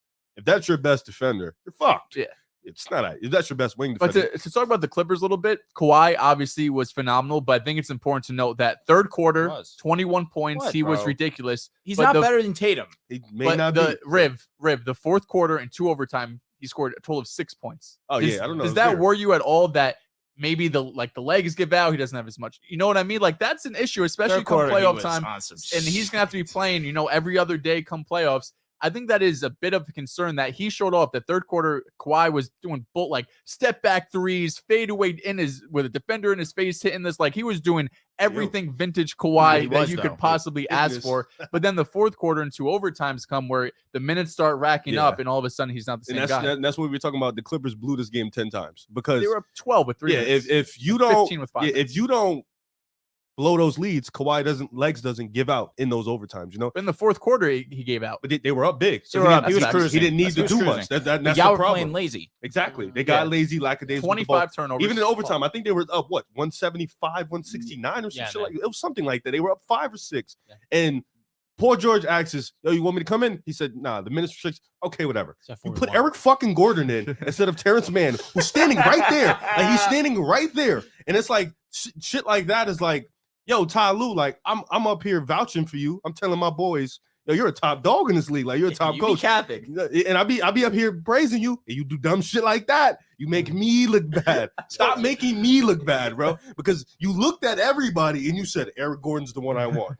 And he comes in the game and he fouls twice. Like, this shit happened verbatim, like, quickly. And then it's like, all right, you got Plumlee. Like, near in the end here. Yeah, it's like, all right, shit's over. So it's like, Ty Lue has made some questionable decisions, and you're making me look bad up here because I'm up here defending you like you a top 4 coach in the world because I seen you do some shit in the playoffs.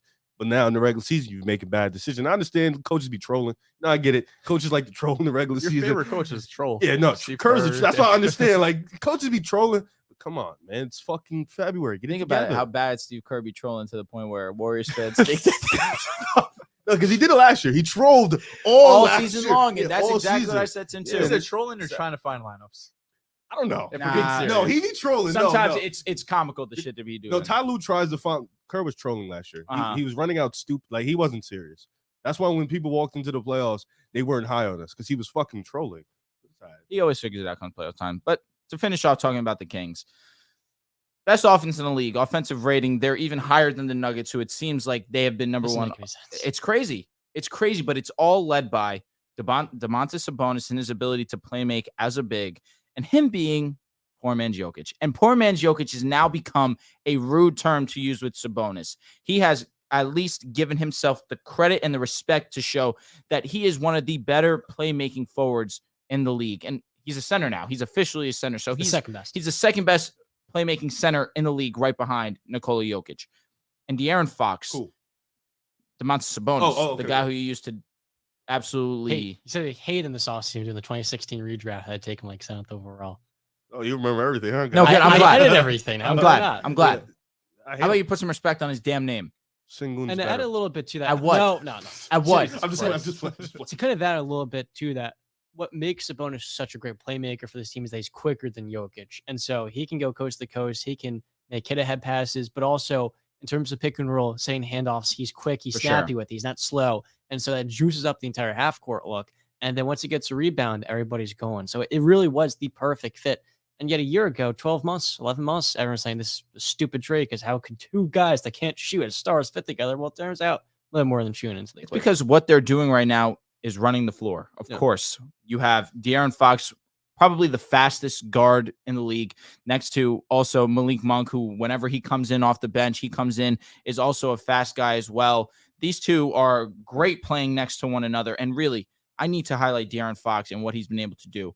Come fourth quarter, this is the clutchest player in the NBA. When it comes to clutch points, he is number 1. De'Aaron Fox and his ability to get to the rim at that size also is not something that we talk about enough. His finishing abilities at the rim is also incredible, especially for his size. The one thing I would like to see is his free throw percentage go up. Being a 79% shooter, 79 free throw percent shooter at that size, you need to improve that. Simple as that. But what they've been able to do offensively has been amazing to see, and it gives me the optimism that right now where it currently stands, they would be facing the Dallas Mavericks. There is a world that the Kings could beat the Dallas Mavericks in round one. No there's zero world. You guys There's say that zero because Mavs of Luka don't play Doncic. defense. But You guys, that's exactly hold on, right. No, Come on. fuck no. Let There is me no finish. way. Let me finish because I just let you guys speak. Let me finish. It's a long shot, but that's their best matchup. Who's favored? The Dallas Mavericks. By far. Why? Because of Luka Doncic, Kyrie Irving. So what you guys are doing and why you guys are having a stroke right now is for the fact that Luka Doncic goes into playoff series and is by far the best player in that series. Understandable. But understand that Luka Doncic, yes, he has Kyrie Irving. Absolutely. That cannot be ignored. And I'm not trying to minimize that. Outside of Kyrie and Luka, this team is not good. Christian Wood stinks. He's mid. Josh Green stinks. Maxi Clip is a starter on championship caliber team. You got to. And you know when what? is he coming Here's my back? issue. When is he coming back? Wait. Maxi Kleber's a what? Starter on championship caliber team. And fuck here's my God. thing. You force Sabonis to his right hand, the Kings are done. He can't go right. He won't dribble right. It's like you chopped off that hand. So while he's great now in the regular season, that's another issue. Kind of like Julius Randle in the Hawks series where, dude, if you just scheme up against them in a 7-game series and you put them to the stretch test, it is over. Luka could sweep them. The only the only difference there is where you're comparing Julius' situation, which was one of the historic collapses that we've seen of a player who was all NBA. The only difference is Sabonis is an amazing playmaker. Yeah. And I believe that in those situations, he'll be able to find the right pass. And the way that the Kings offense is so free flowing, the way that they move without the basketball, it allows me to feel a little bit more confident in the Kings there. Yes, their defense but the Mavericks defend well on the perimeter. It's the interior defense. But I think exactly, and they get to the basket too. So- De'Aaron Fox's ability to get Drew, to the basket two is still questions. firm, and Sabonis as well, 60% from the field. Two questions, Yeah. because I think this is you being a little low on Dallas to I a am. degree. So I understand where you're coming from. Joel is also Joel is also a little low on Dallas. In a while. I know. I usually call you Dehls. Actually, Butterflies. you know what? I can't do that. Yo, my girl's watching, bro. You're sick. So question for both of you, because you both are actually low on Dallas, which is fucking insane. I feel like me. Why is it insane? I just don't think Luka it's is not second insane. all Can I time in finish? points per Can I game fin- behind can I- Michael Jordan okay. in the playoffs. the rest of his Alright. team is Can I- mid. can I- It's Kyrie's Kyrie. mid. Yeah, Kyrie's Come mid. on, stop it. We're Don't talking do about the that. most Don't efficient That's all you fucking need. do offensively that. in the That's all league. you Don't need. fucking do that. That's all you need. God, Riv, please. And I feel like, unfortunately, me and John are on the same side, which I hate. You guys have him going to the finals. You You said they could go to the Were they finals. your True or top dog? false? Were they They your were my top top. dog Those too? 4 teams were my top. Okay. You said they could go to the finals. Yes or no? I don't remember. I'm gonna say You that. said- No, I'm not saying you're a liar. I said I don't Go remember. ahead. This is the reason why. Do you not, with the Kings versus the Mavericks, do you not understand that there's an extreme unknown about the Kings, whereas with Dallas, their defense may not be as good as you want them to be, but they have bodies to throw at Fox. The Kings don't have bodies to throw at Kyrie and Luka at all. Well, the Like- Kings are going to score. I think we have a big enough sample size to know So they're if going it's, to if put it's up a scoring points. output, would you not think Dallas comfortably beats? Yeah, but the they could. Kings? You could also just have a cold night, and like it could happen a couple times, like we saw. Yeah, but the Dallas cold in the night. Warriors series. Yeah, but this is where I'm going with it. The Warriors Cold defense is night amazing. determines a good defense. Luka has Right. played good defenses his whole life in the playoffs. That's facts, but So the Kings don't have anything. I think the fact that the Kings are the most efficient offense in basketball is a little bit different. No, offense, yeah, that means you're gonna have to Yes. go out and shoot out. Which why can't they against Beat that Luka defense? and Kyrie. listen, I'm That's still the thing. taking. I'm still If you're the taking Kings, Dallas. what's the game plan?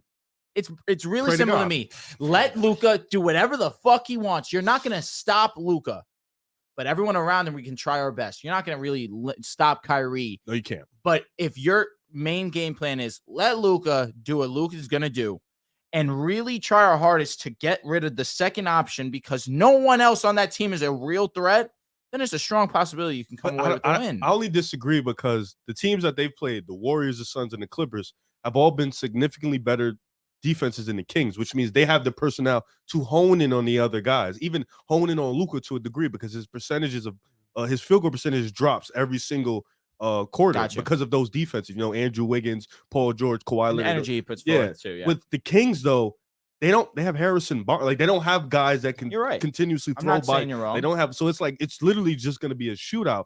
And if it's just a shootout with Luka and Kyrie, I don't see how it's a world, that they can beat the Mavericks. Is Like, there any team the Kings can beat in the first round?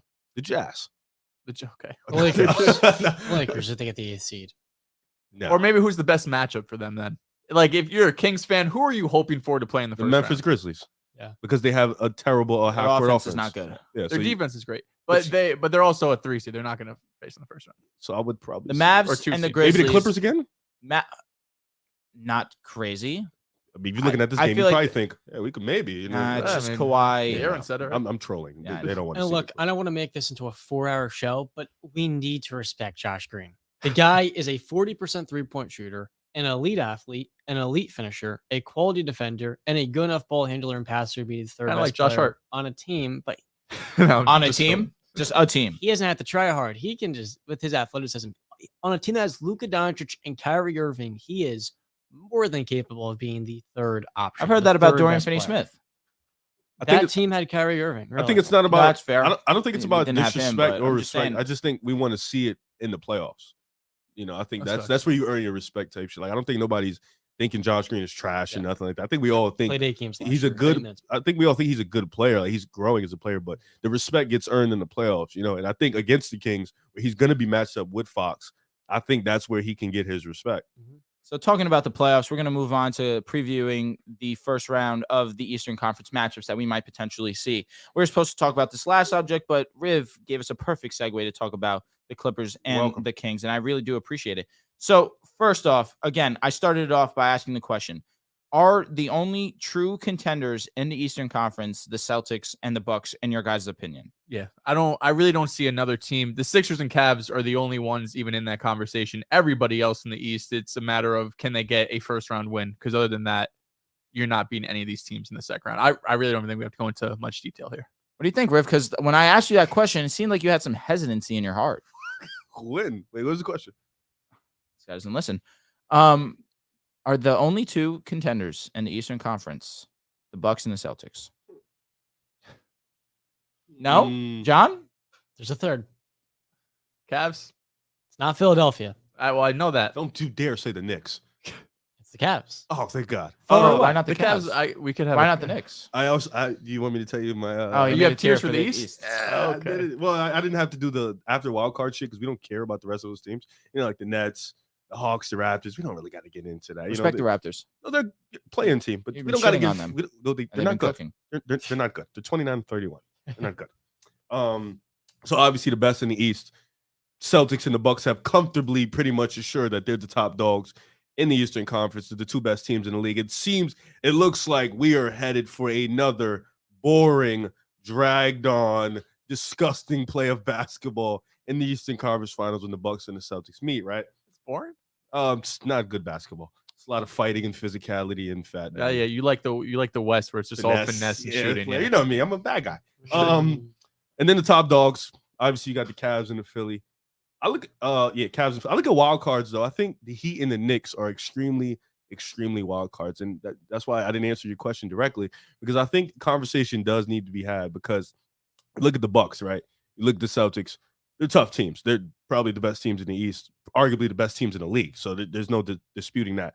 But I look at the Bucks and I think a Chris Middleton injury does what, right?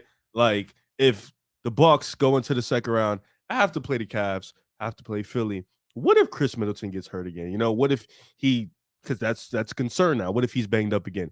Then we can see a world where the Cavs or Philly, you know, or what if the Heat get hot again, right? And they play the Cavs in the first round and they beat the Cavs. You know, that's a real possibility. The Heat aren't no slouches. No, we all hate them at the table for the way they play ball, but we can respect the fact that they're a good team come playoff time. We know what Jimmy Butler is. We know what Bam is. We know what Tyler Hero is. But we know in the playoffs, Eric Spo, you can trust him enough that they can beat a good amount of these teams. Trust that Hero can, not be as good. Also, be something. Just there. Yeah, that's just so Hero. I for think sure. I liked him. Who liked him? Tyler.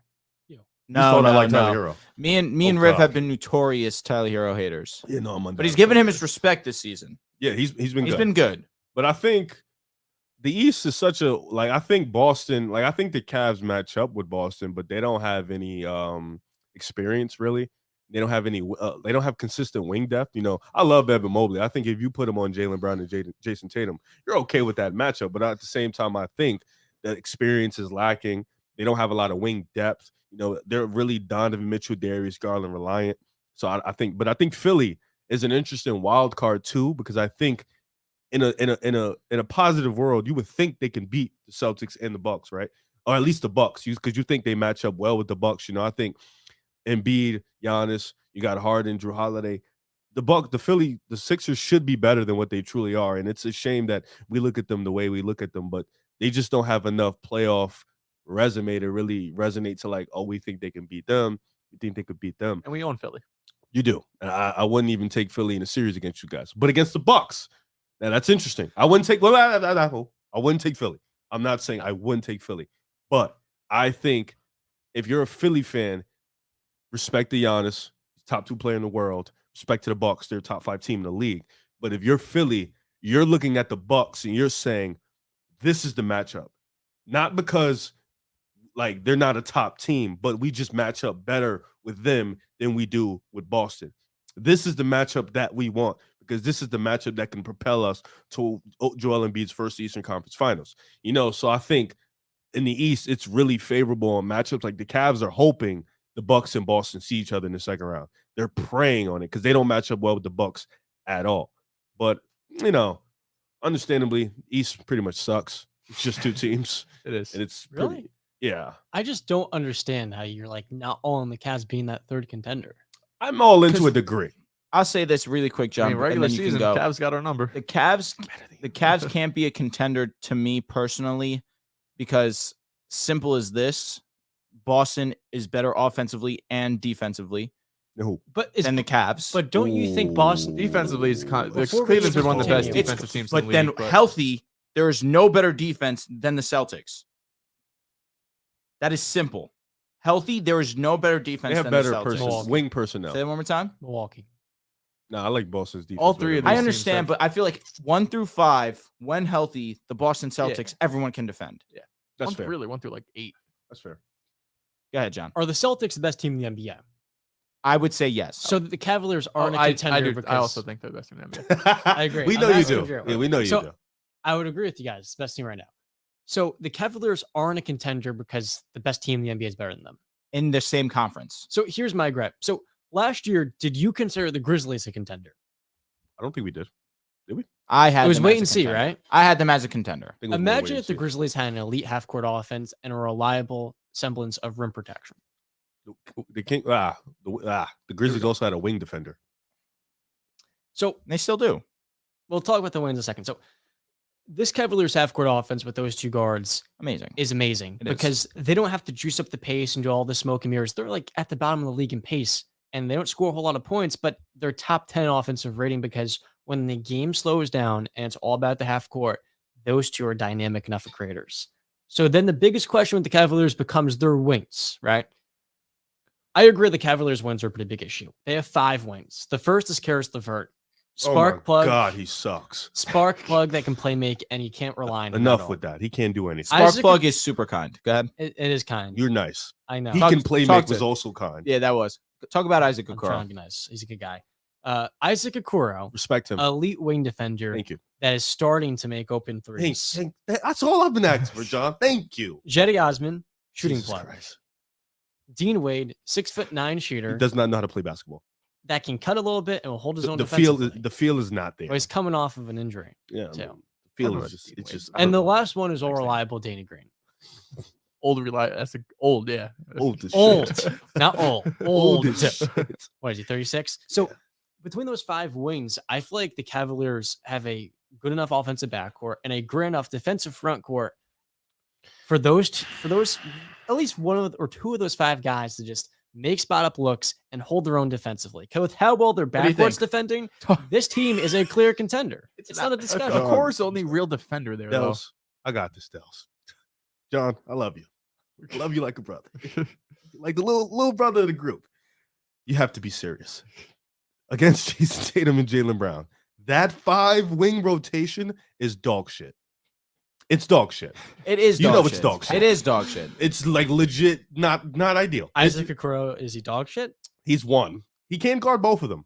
And he's 6'5". But Evan 6'6" Mobley, maybe. you've said Evan Mobley is arguably the best defender in the league. That's I another know. one. I'm standing on that. So that's 2. That's 2 elite defenders right there. Yeah. You put Mobley on Tatum and you put Okoro on Jalen Brown. Oh, you're dying with that one. Are you content? Are you happy? I'm satisfied. I mean, I'm okay with the Mobley. So what happens The in that Mobley and series? Tatum, fine. I think that series goes to 6 games. I think that'll be a tough series. Yeah. Listen, as a Celtics fan, I've seen this regular season against Cleveland, and they have our number. Now, thankfully, we'll have to see them in a second round, if that. First round. There's still some teams like I don't want to play the Heat in the first round. Maybe that's just back-to-back series with them, going 7 games. I wouldn't want to play the Knicks if I were you guys. I would much rather play the Knicks than the Heat. I Question: think so. Yes, Are the Cavs Yeah. comfortable facing the Knicks? they should. And be. I say that because, of course, playing good shout out to our basketball. brother Joel Moran. He asked me He to texted me. ensure that I bring this up on the podcast. Sure. Can the Knicks beat the Cavaliers if they face in a playoff series? No, but it could be very competitive. Just like Why your, can't just like they? your argument that the Celtics have a better offense and defense. It's the same thing with the Cavs. The defense of the Knicks is not that good. No way. The offense of the Knicks, though, is shockingly really It is, really no, good. it is, but the Cavs are also great and they also have better You personnel. are. I think the series will be competitive as shit. It would be. Mhm. You are relying on Julius Randle It's a fact. to continue this in the playoffs. Small sample size, but he was dog shit the last time. He wasn't good.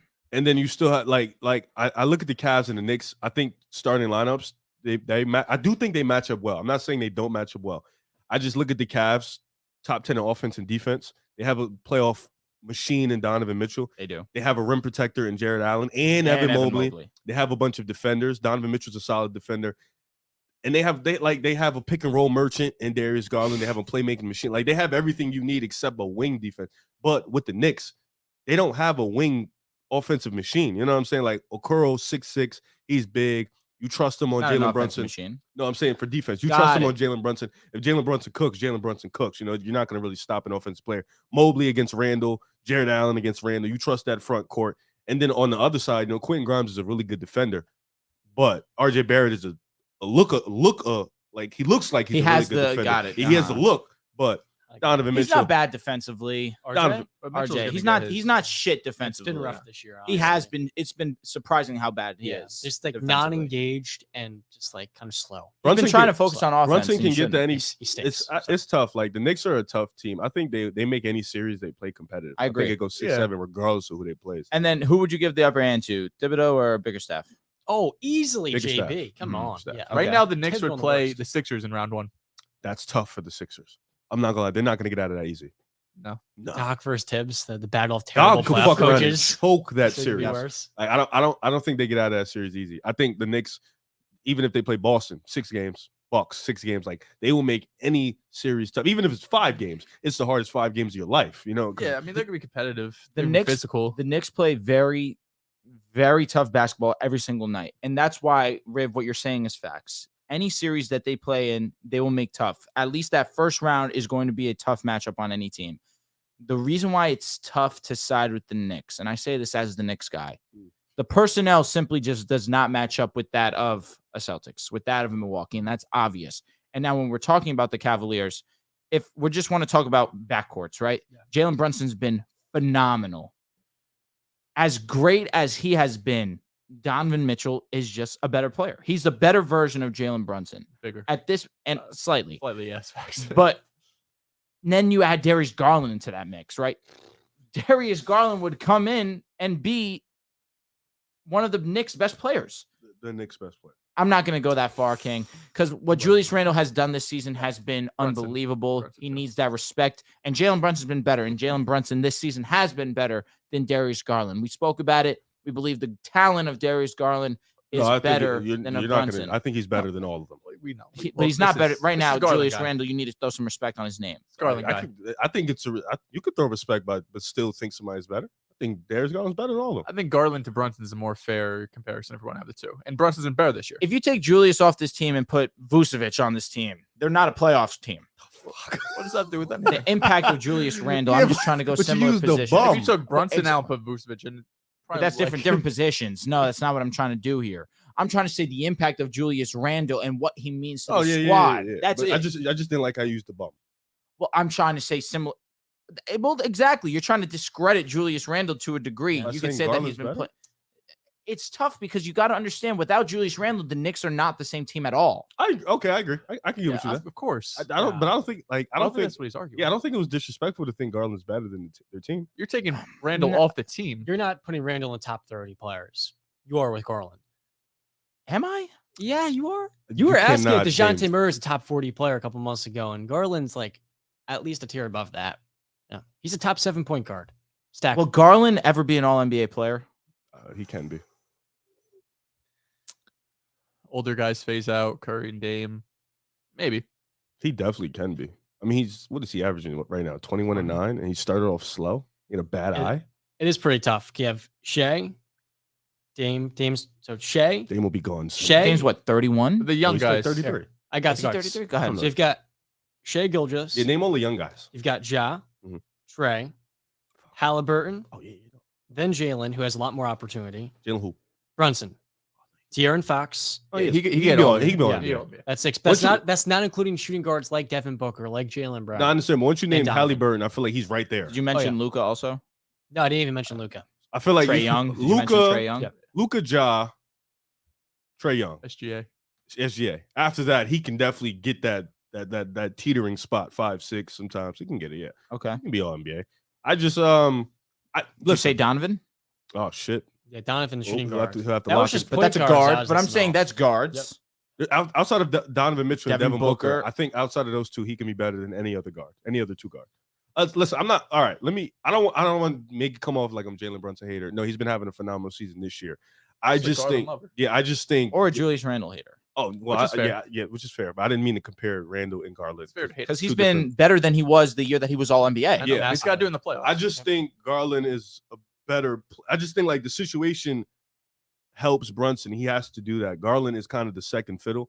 So, and even then, they're putting up similar numbers. But Brunson's been amazing. I can't take that away from Garland's never had a stretch like that. But I think in a vacuum, you put two of them in. I think Garland is a better basketball player than Jalen Brunson. But Brunson's been amazing. So I ain't gonna say it. Darius is as close to a complete offensive guard as will come. Right? He's not the best finisher. He struggles at around like 59%. Outside of that, he's 54% this year. He's superb everywhere. Mid-range, finishing, or not finishing, but mid-range, floater, touch. Sounds like shooting. Jalen Brunson. But even with Brunson, he's not like this phenomenal shooter. Like, he's a good shooter. He is a good He's not a shooter. And Garland phenomenal clears shooter. as a player. But in these last 20 games, shooting wise, there have been very few that shoot the ball better than Jalen Brunson. Fact. Sure, 20-game sample size. And with 20 is a firm amount. That's and with- why I wanted to make and sure. with I Garland was said- on Julius 42% from 3 this year. That's pretty great. That's that's Phenomenal. That's amazing. nuts. Yeah. when Top of the league. you allow Randall to, do his little jab step and stuff. I love it. Do it. He's been killing it. 26 points per game. And it's great how well he's played. But the reason we dismiss him is because the last time he was in the playoffs, he put on one of the most embarrassing I'm playoff. going to disagree with you. I've never seen something gonna look that disagree with ugly. And so it's not that you need to see him perform the playoffs. You need to see if he can even hang. Because He's that- got a that different shit was mindset now. embarrassing. Well, he's You got a think point so? guard now. But There was an interview, that's and, the and I'm thing. going. I'm Oh, the mental, yeah, facts. But even in that series, Derrick Rose was their best player at point guard. He was doing such a great job, and Julius was quite literally the worst playoff performer I've seen since like Darren Williams with the Cavs in the finals. It was that bad. There's also now the fact that it's not all on his shoulders, with the fact that now Jalen Brunson is actually someone that he can actually rely on.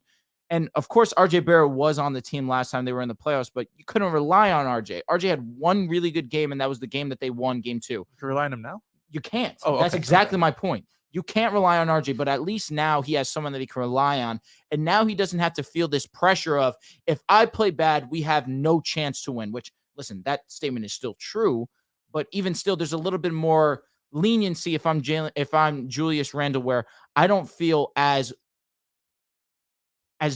that if I don't play good, that I'm screwed. It's not as much pressure. Yeah, exactly. Yeah. Thank you. That's exactly what I want to say. With Jalen Brunson now, not all the pressure's on Julius. Now it's a little bit shifted to both of them.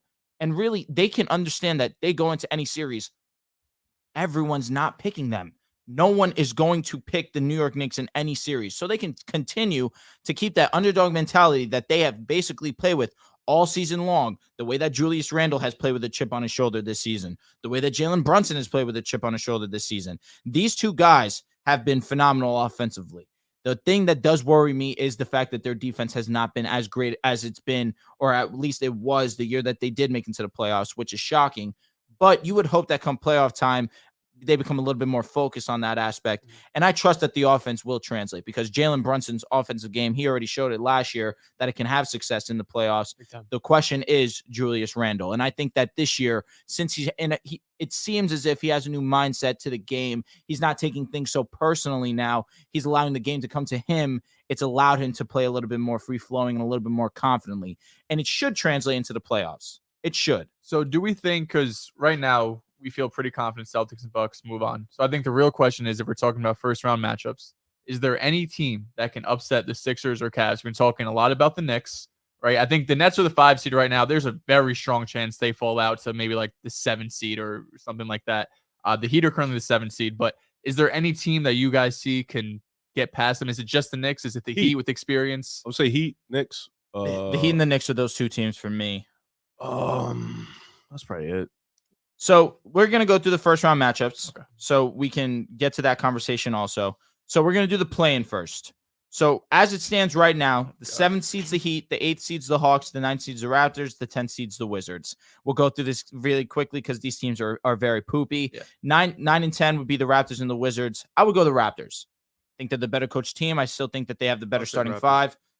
I'm going Raptors. Don't the 7 play the 10? The Wizards No, are just. it goes 9, 7 plays 9 8. 10, Oh, 7, 8. First, Oh, right, and then lose. Yeah. I feel like the Wizards is built for that moment to pull through. That'd be Screaming at what you're saying. their NBA finals. What do you mean they're built for that moment? It's in Playing. Toronto. Even still, I feel like the Wizards, like even with Bradley Beal being out, with how well Porzingis has played, He has and been really Kuzma, good. I feel like that Wizards team would actually beat the Raptors personally. Not that it matters at all, but I think the defense of the Raptors is still good enough to put up a good fight against this squad. The fact that Jakob Poeltl is now added to the squad, he's added an extra layer to the team that they haven't had and they've looked for these last couple of seasons. I still feel confident that the offensive firepower will be enough to get past the Wizards. Van Vliet, obviously, still one of the better scorers. That's a strong term. Still a good scorer. Gary Trent Jr. I know. Still, I just had to clarify my statement. Gary Trent obviously still can get a bucket himself. Scotty Barnes, although inconsistent, he can have a game where he can still get his, and still great playmaker, great defender, great playmaker for his position, great playmaker for his size. And then, of course, Pascal Siakam. We're talking about all NBA Pascal Siakam. I don't got to say much when it comes to that. So I still think I would go the Raptors. I'd go the Raptors. Well, I think personnel-wise, and you just trust them more than the Wizards. This Wizards team it's year in and year out. We know what they're going to be. I trust the Raptors' experience and overall just talent. That's another thing as well. Raptors? Raptors. Okay. So then the 7 and 8 would be the Heat versus the Hawks. I'm just going to go with the Heat here. Pretty safe for me. Yeah, almost same I argument. can see a for Hawks Raptors. upset, but I'll go Heat. I could see it because that means that Trae Young had an unbelievable game. He showed it last year that he can just have that one moment and he can carry the team past the ironically the Cavaliers, who Darius Garland was a no-show. But yes, I'm going with the Heat here. Heat. Yep, Heat. yeah, Heat. Okay. So then for us, that would mean that it'd be the Raptors versus the Hawks. Hawks. And then you would go the Hawks. Damn, that's close. tough. That is bro. tough. Toronto. I like think that. so That too. That defense- matchup is good for That the defense Raptors. is very, very, very stingy for Trae Young. I'd make him struggle. Actually, no, fuck no. I'm going to Joe. And this is assuming Quin Snyder's not their head coach yet. It's another thing. Yeah. Joe Prunty is who. I think I would side with the Raptors, especially we don't know who the head coach of the Hawks is going to be I just right know now. Trae Young struggles against the Heat, so I would take the Heat. In I terms agree. of the Raptors, Yeah, last year Trae Young was bad against the Heat. This one's kind of tough. Hawks Raptors would be a fun game. I'll probably go Raptors. I'll take the upset. I'm gonna trust the Raptors. I'm gonna trust Nick Nurse in that situation as well. So for you, you said you'd have the Wizards and forget about them. Move yeah, on. the Wizards and the Hawks. Hawks won. Okay, all right, just making sure. All right, so then that would mean the first round matchup for the Celtics would be the Raptors. So And I'm thinking then pretty clearly we're all going 4. Celtics. Yeah, no, Celtics and 4 sounds right, honestly. So honestly, thank God. Hopefully the Celtics biasly get a much easier path. Don't have to go 7 games, 7. I mean, I know we swept the Nets in the first round, but hopefully we'll be able to get past the Raptors and try to rest some of these guys. So then the Bucks would play What was the matchup? Celtics, Raptors. 6 games. 6. 6. You're bugging. Nah, y'all bugging. Who's Them dudes play hard. They for do play hard. 48 I know. They You don't have play to tell hard. me. I'm the they're Raptors not guy. talented enough. They don't need to be to make it 6. They made it 6 last year as Philly with like 3. They're going- different yeah, So yeah, much better. Nah, but the Y'all difference they is match yes, up they are perfectly better, against you but guys. also But they're game 3, the Raptors talent-wise, they blowing can match up, was but we're brutal. just better Oh, that in was every pretty Where spot. Embiid hit the game-winning 3. Yeah. That was brutal. That was rough. You're better Nick on Nurse. offense. And They're- defense. Yeah, Not that it defense, but matters, they're a Raptors are They're, always playoff. trying to they're exit. more unmatched defensively. They're a defensively, playoff offensively. defense. They're not really a regular. I think they'll make it competitive. They have Maybe 5. maybe. I'll give you 5. They'll get a game. Bro, they have the only defenders in the East that can probably make All Tatum right, and listen, Brown bro. play like Listen, shit. bro. Really clearly, really easily. Yeah, I mean, KD, yes, size, KD, size. and Kyrie got swept. They were all really good games. They were great. They were great games. They got swept. Okay. The Raptors are not KD and Kyrie. I You're I saying 6 understand. games. Yeah, I think I'll make it 6. All right. I think the Raptors will get one. I think I'll give them 1. Yeah, They'll gut out one. It's Yeah. just off hard work. They're gonna get one. So it's like Maybe. yeah, Honestly, you get maybe. 2. Yeah. Maybe. So I've then- seen them gut out hard work for 2. I've seen them just outwork for 2 games. So I don't know. Celtics are better than Philly significantly. Yeah, but Okay. they match. Toronto matches up better with the Celtics than Philly.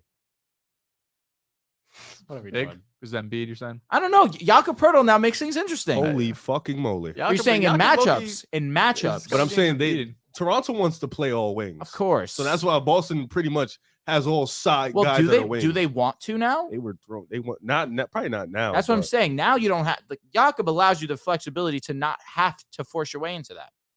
Yeah, Jakob's cool. He is cool.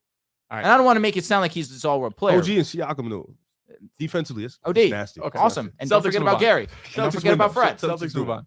All right, so then we're talking about the Bucks versus the Heat. Another rematch, which would be pretty I'm sick. sick of this shit too. Yeah, me too. I'm not You gonna want lie. to talk so about am ugly I. basketball? Yeah, this It's anything with the rock Bucks. fight. Is all they just. This one could go 6.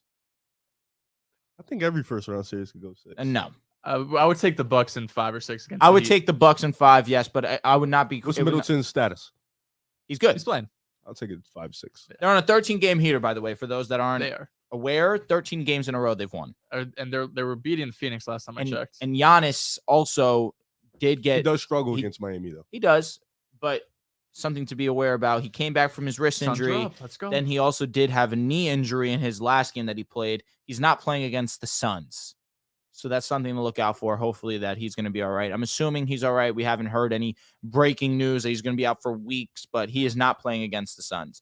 So I'm pretty sure we're all going Bucks this series. Yes. This would be a great series. Sixers versus the Knicks. This is one that could go 7 games. I think Joel Embiid puts on a virtuoso. Embiid will have to carry. But him and Harden are they're just so magical together, honestly. The pick and roll, they're unstoppable. Yeah, they are OD. Because Embiid could roll or he could just stop and hit that little This midi. is when and Mitchell he's Robinson automatic. being back is going to be huge for them. Yeah, Mitchell Robinson. Embiid He's is a still good gonna defender. Yeah, but he's still gonna cook. You know what? But I would take the Sixers in Talk to me. 6-7 games. Talk to me nice.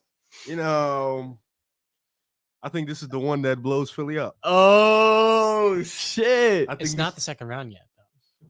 No, this is the But first. that's why it blows them up because you this lose is- in the first round to the New York Knicks, Harden's Doc's going to fired. Houston. and Embiid traded. Harden gone. You know what? I'll take New York. I'll take 7? New York. You're in taking the Knicks to 6. eliminate the 76ers In and the first Joel round. Embiid an MVP candidate first round. You said that like that moves me. I'll be honest. Oh, With it doesn't move me either. I think this series is going to 6 games too. Look, this is the battle of 2 horrible playoff coaches. In all due respect, Doc Rivers is a fraud. He's been a fraud you. for a Respect while. Tibbs from Chicago. Tibbs, sure, yeah, You Derrick respect Rose Tibbs? got hurt. From Chicago, yes. Philadelphia doesn't have that wing defender. We saw that last night in the last play. But the Knicks don't have a wing scorer. McDaniels. Even at them, we haven't seen him play in the I'm asking playoffs you. yet. And he wasn't in the game last night, if memory Yeah, I know. serves. So I think the Sixers are going to win this comfortably in 6 games, and then they'll lose the next round. I don't know. Something about this Knicks team gives me that fire that they can upset a team, and I think Philly's the one. You know, respect to Embiid. It's really MVP weird can- hearing you give the Knicks respect. I've actually given the Knicks respect before. It's just Joel cooks the Bulls so much it's hard to remember. You know, Okay. that's fair. Jalen Brunson, Julius Randle, they've been one of the best duos in the league this They year. have been. Playoffs matter. Mitch Robinson, tough matchup for Embiid. A little skinny, but lengthy, long. I'll take the Knicks upset, man. Fuck it. And sorry, I don't want to cut you off. Go ahead, bro. I didn't start talking. Go ahead. It's really the Joel Embiid and his long-term team. So I can say it afterwards. Okay. This would be an unbelievable series. I think it goes 7 games. That's how good it is. And for that fact, I think Philly wins because playing in Wells Fargo is a super tough They matchup. did blow it to the Hawks in Wells Fargo. Yep.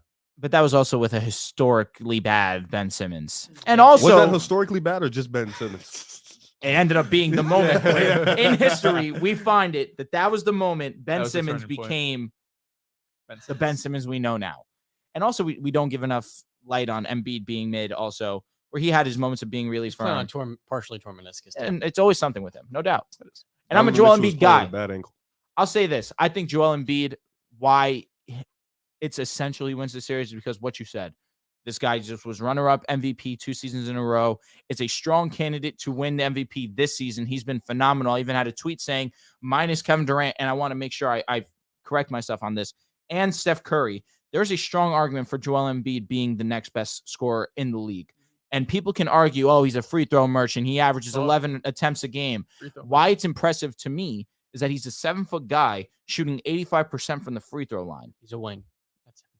That is ridiculous. And you can just basically sign and seal it. Whenever he's around the free throw line, that jumper's going in. And to shoot 34% from 3 at 7 feet tall is also very impressive. He's not an elite 3-level scorer, but he is a very competent 3-level scorer. And you can expect anything within anywhere around the rim, let me say, there's a strong chance it's going in. So, yes, you may call him a free throw merchant, but regardless of that fact, he's still shooting 54% from the field and 85% from the free throw line on 11 attempts. If you don't like it, that's on you. But nevertheless, he's 7 feet tall, nailing these free throws. So I give him a lot of credit on that end as well. I just feel like the Sixers can't lose this one. The Knicks are going to make it very tough on any team they play. I said that earlier, and I do firmly believe that.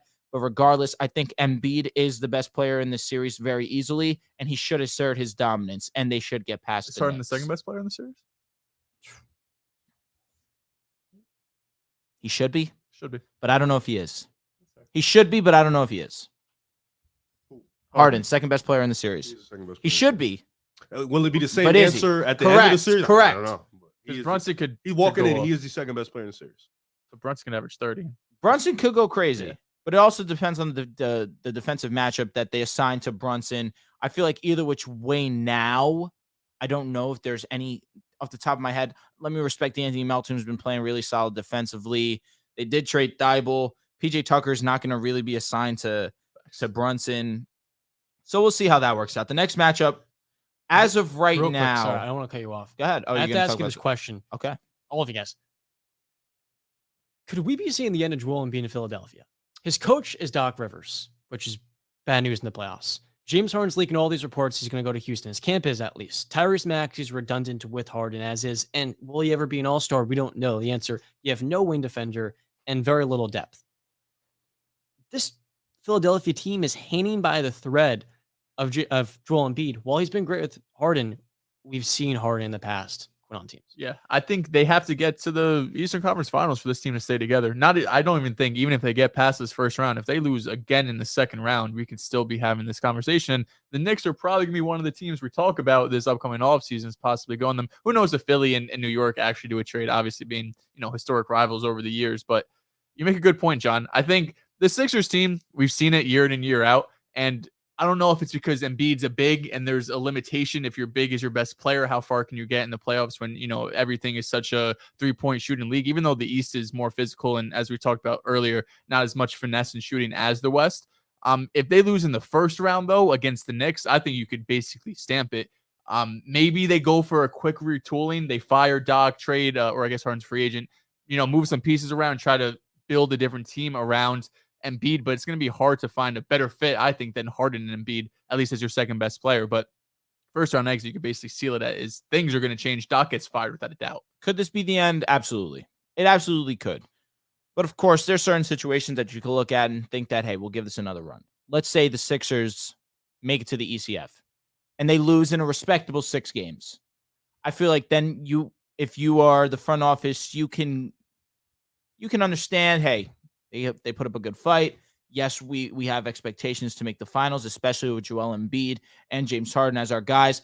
Tyrese Maxey, me and River talking about it a little bit before. I asked him a question jokingly, is Tyrese Maxey mid? Of course, I don't think Tyrese Maxey's mid, but the inconsistencies allow me to even have that thought enter my head where, yes, you're going against a very solid team in the Boston Celtics. That's understandable, but you can't have 8 points as the third best scorer on your team. It's that simple. You can't be so streaky, so inconsistent. When you're on, you're great. No doubt about it.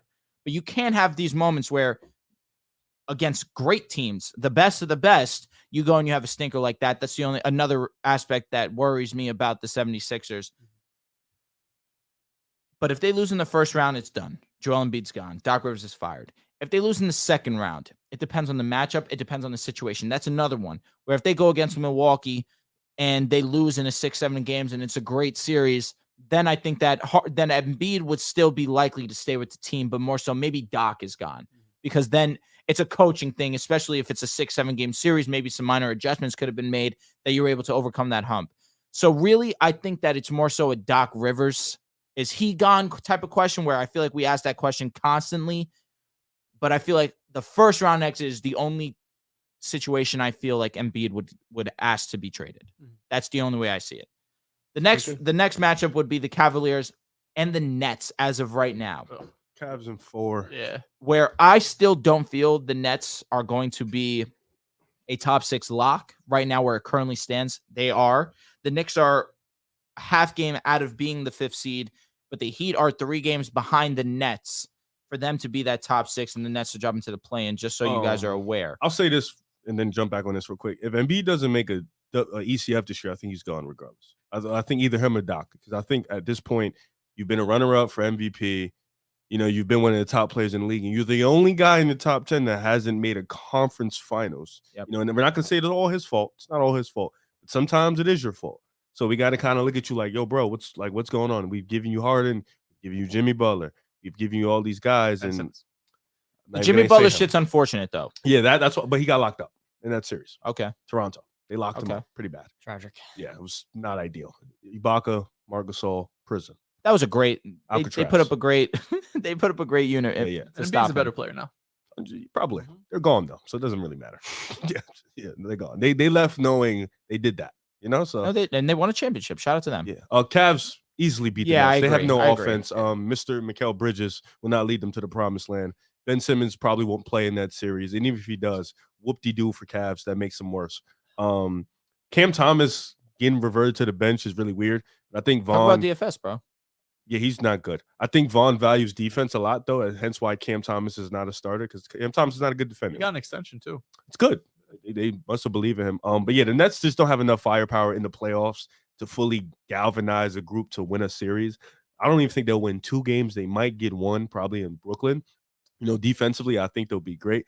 But the Cavs just got too much offense. Donovan Mitchell and Garland will be able to pick and choose, pretty much attack this Nets defense. But Claxton's really good.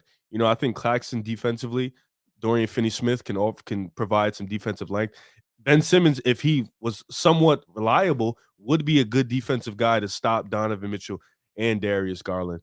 But in terms of Dinwiddie, Cam Thomas, Joe Harris, Seth Curry, Donovan Mitchell, and Garland will be able to have a field day with those guys. So I got the Cavs at 5. You're sleeping on the Nets defense.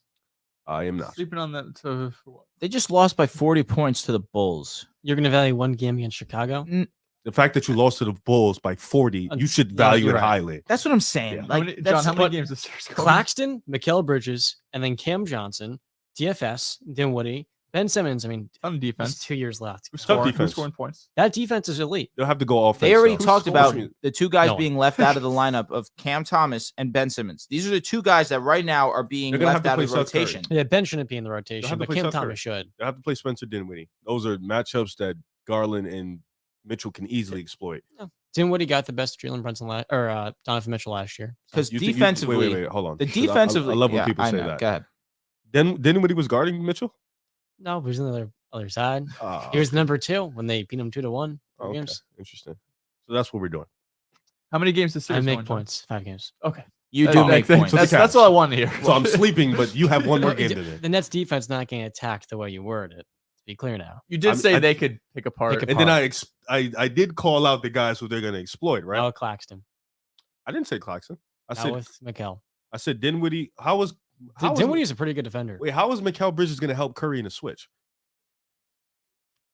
What's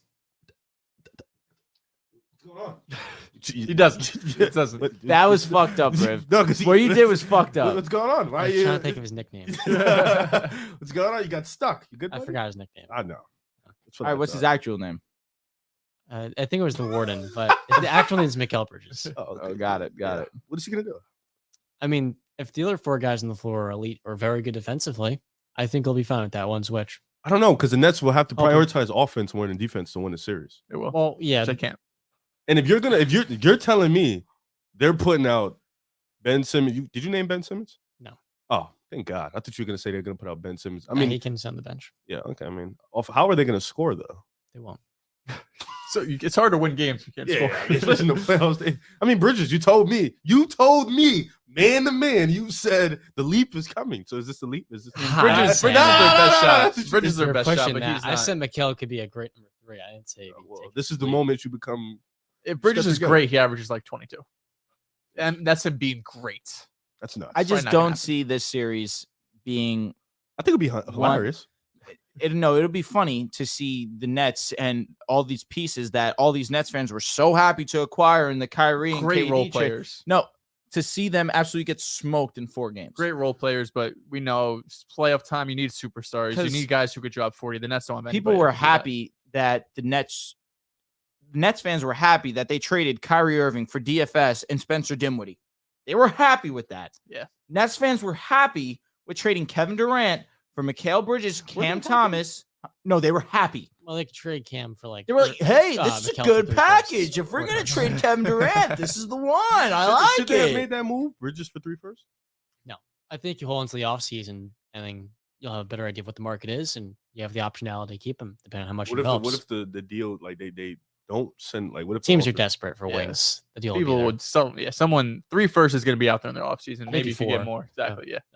I mean, if nobody was willing to do 3 firsts for OG, because I'm sure Brooklyn's going to ask There's for a already a player. report that they had a deal for 3 firsts and turned it down. Memphis. Cool. Memphis turned it down. No, Memphis No, offered the 4. Nets. That's turned it down. Nets turned it down. Oh, Yeah. Wow. Just I don't know. The Nets are weird. I think they're trying to retool and get a superstar in the offseason. That Mhm. is no. I mean, even so, you could still trade McHale and get first, but you still need another guy next to that star if you get one. I actually couldn't have to pee worse. Here we go. 10 out of 10 bad, but I'm going to champ it through. Okay, we only have a couple topics. I left. want you to know that I can't even laugh because of how bad I have to pee. Oh man, that sucks. That's how bad it is. Do we want to do this week in the NBA? And you Yeah, pee? that's exactly what we're gonna do. Let's go do guys. that. And Okay. I appreciate it. No, I'm gonna hold it because Oh, okay, we only okay, have 'cause we only I'm have gonna 2 take topics. Let's No, enjoy we're the holding show. it together. We're holding it together. If I'm not going to piss, That you're shit not hurts going my to piss. stomach Yeah, though. mine too. So then why the fuck are we doing like Because we need to do it for the sake of the show, not respect for we are ourselves, live. but for that right there. We're live. Exactly why we need to respect ourselves and not go off the camera. Let's go. This week in the NBA. What's this week in the NBA, Riff? Talk to me. this week in the NBA. So you have to piss. I don't have one. All right, You you know don't what? Then have I'll go one? first. That's fine. We talked about I what it's forgot gonna it. be. I thought we were gonna just go group talk about Yes, We're Quin gonna Snyder. do that, but you were gonna bring it up, and that was gonna be your this week in the NBA. This week in the NBA. Start over. We can edit that out.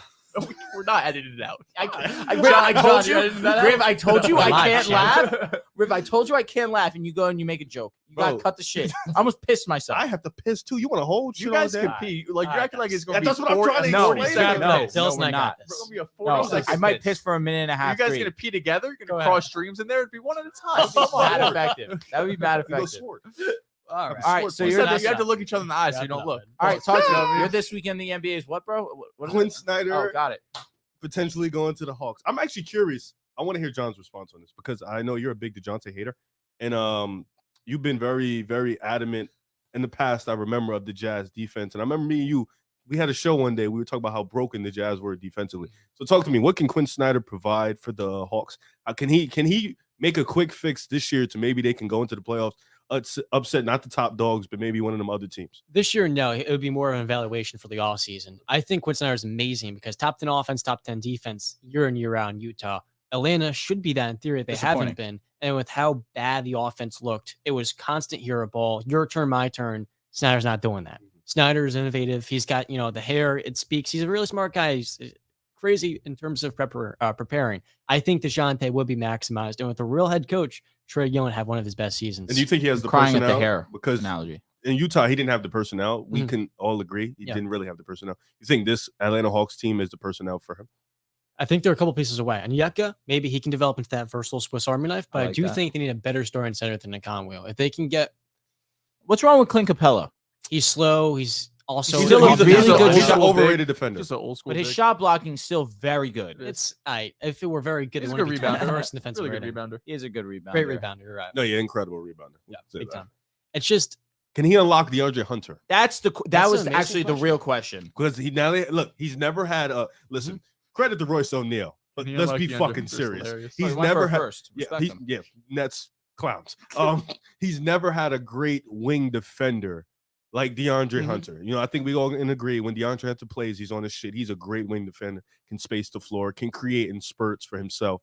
So can he be Because Quin Snyder, I agree. I think he's a great hire. He got slighted in Utah. I always thought he was a great coach. He got slighted in Utah because they didn't have the personnel. They didn't have a backup center. They didn't have a wing depth. They didn't have a great wing defenders. So he didn't have the personnel to truly fix. And plus, Rudy Gobert was getting paid $40 million. You have to play him. You know what I'm saying? So, but I think in Atlanta, being able to maximize DeJounte, being able to provide more offensive spacing, pace and flow, moving the ball a lot. But unlocking DeAndre Hunter, I think, is the key, because that's the guy who's their wing defender, the guy who kind of puts all the pieces together, because now you have Trey, you have DeJounte, the guard stopper, and then now you have a wing stopper in DeAndre Hunter. So they took Hunter in the top 5 to become that years ago. Now, the front office has changed since then, but I think the answer is yes. Quin Snyder would maximize Hunter because, from Joe Ingles to Boyan to Royce O'Neal, those Utah teams maximize their personnel. And with Hunter, what he's always lacked is that large enough offensive role and the health. The durability component, we don't know. Yeah. But I do know with the coaching, Snyder was in the regular season elite. In the postseason, there's some questions about, his lineups. His teams emotionally were combustible, and he wasn't really, I don't know what the right wordage would be here. Combustible is a good word. They weren't emotionally intact by the end of the 10 year. And I feel like Snyder didn't really tap into that well enough. But in terms of just worn out by him, maybe a little bit. Maybe he was worn out by them. You saw his faces every year. Oh yeah. Man. He went from being energetic and constantly talking it out to it's like, all right, when's this going to end? But in the postseason, the real question is, for an Atlanta team that has a clear ceiling with Trae Young, you now bring in a coach in Quin Snyder who was always like Mike Budenholzer, a phenomenal regular season coach with great schemes, but he never had that, foresight long term to the playoffs where he had different lineups, different optionality to toggle between. Those Jazz teams only had one way, one approach, and when that didn't work, they fell apart. And he got out coached in multiple different series because they didn't have, like I said before, the different looks they can go to when something didn't work. Now, does this potential hiring, I should say, does it change your opinion or outlook on Trae Young? No. No. Just on Trae Young, no. I think, so remember Mike Conley?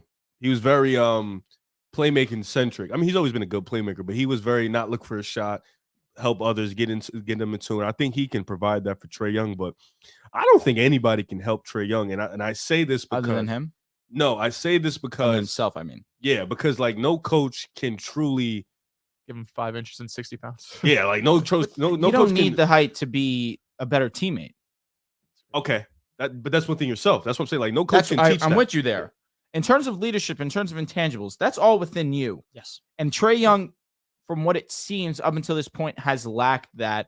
Reasons why he's had difficulty with the different head coaches that he's had. Why this becomes a little bit more interesting, or why it's harder to gauge, and the thing that most intrigues me about this is the relationship between Trae Young and Quin Snyder, because you mentioned it.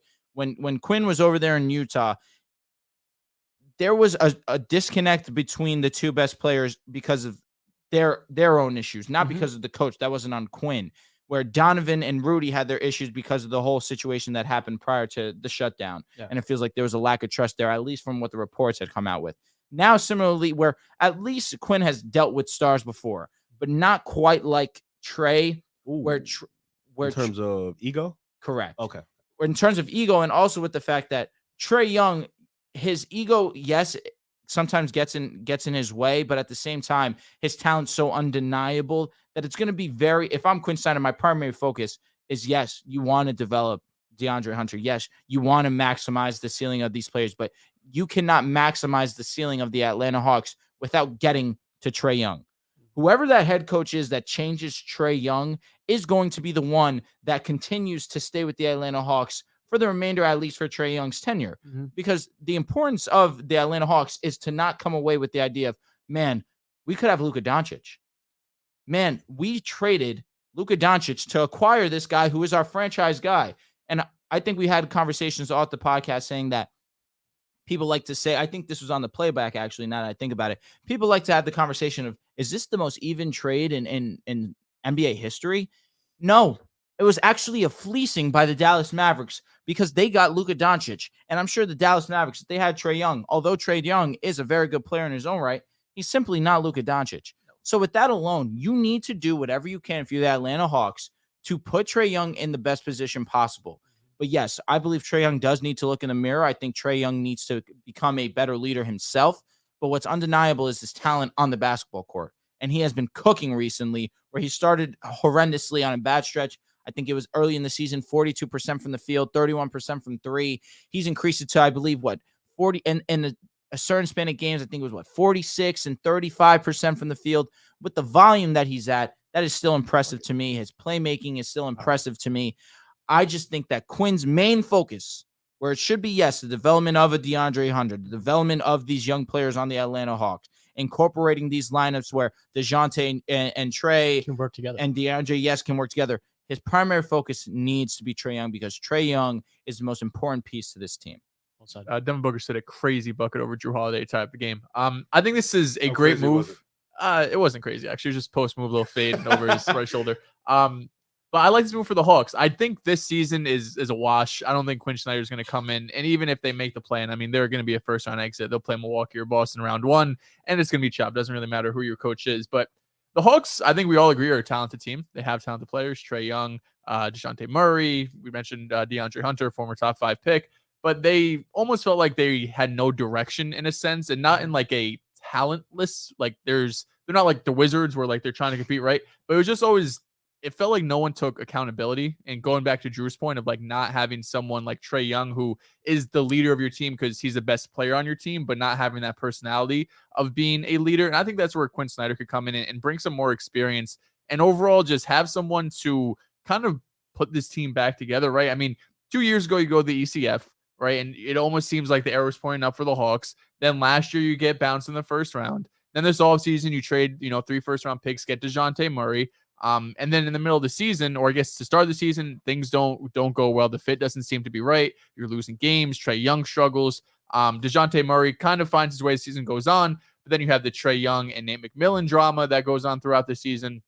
McMillan gets fired. And through all of these ups and downs, there was really nobody there to kind of take accountability or at least like push this team towards one direction and kind of figure out what their flaws are, figure out what needs to be fixed. And I don't want to make that as a shot to Nate McMillan because Riv went on a nice tangent last episode about how terrible Nate McMillan was. Garbage. But I do think Quin Snyder could come in here and at least bring some sort of leadership type accountability qualities that this team needs. They feel immature at times. Maybe that is because it's Trae Young being their best player and we're expecting him to be the leader when maybe that's just not his personality. That's just how it is for some guys.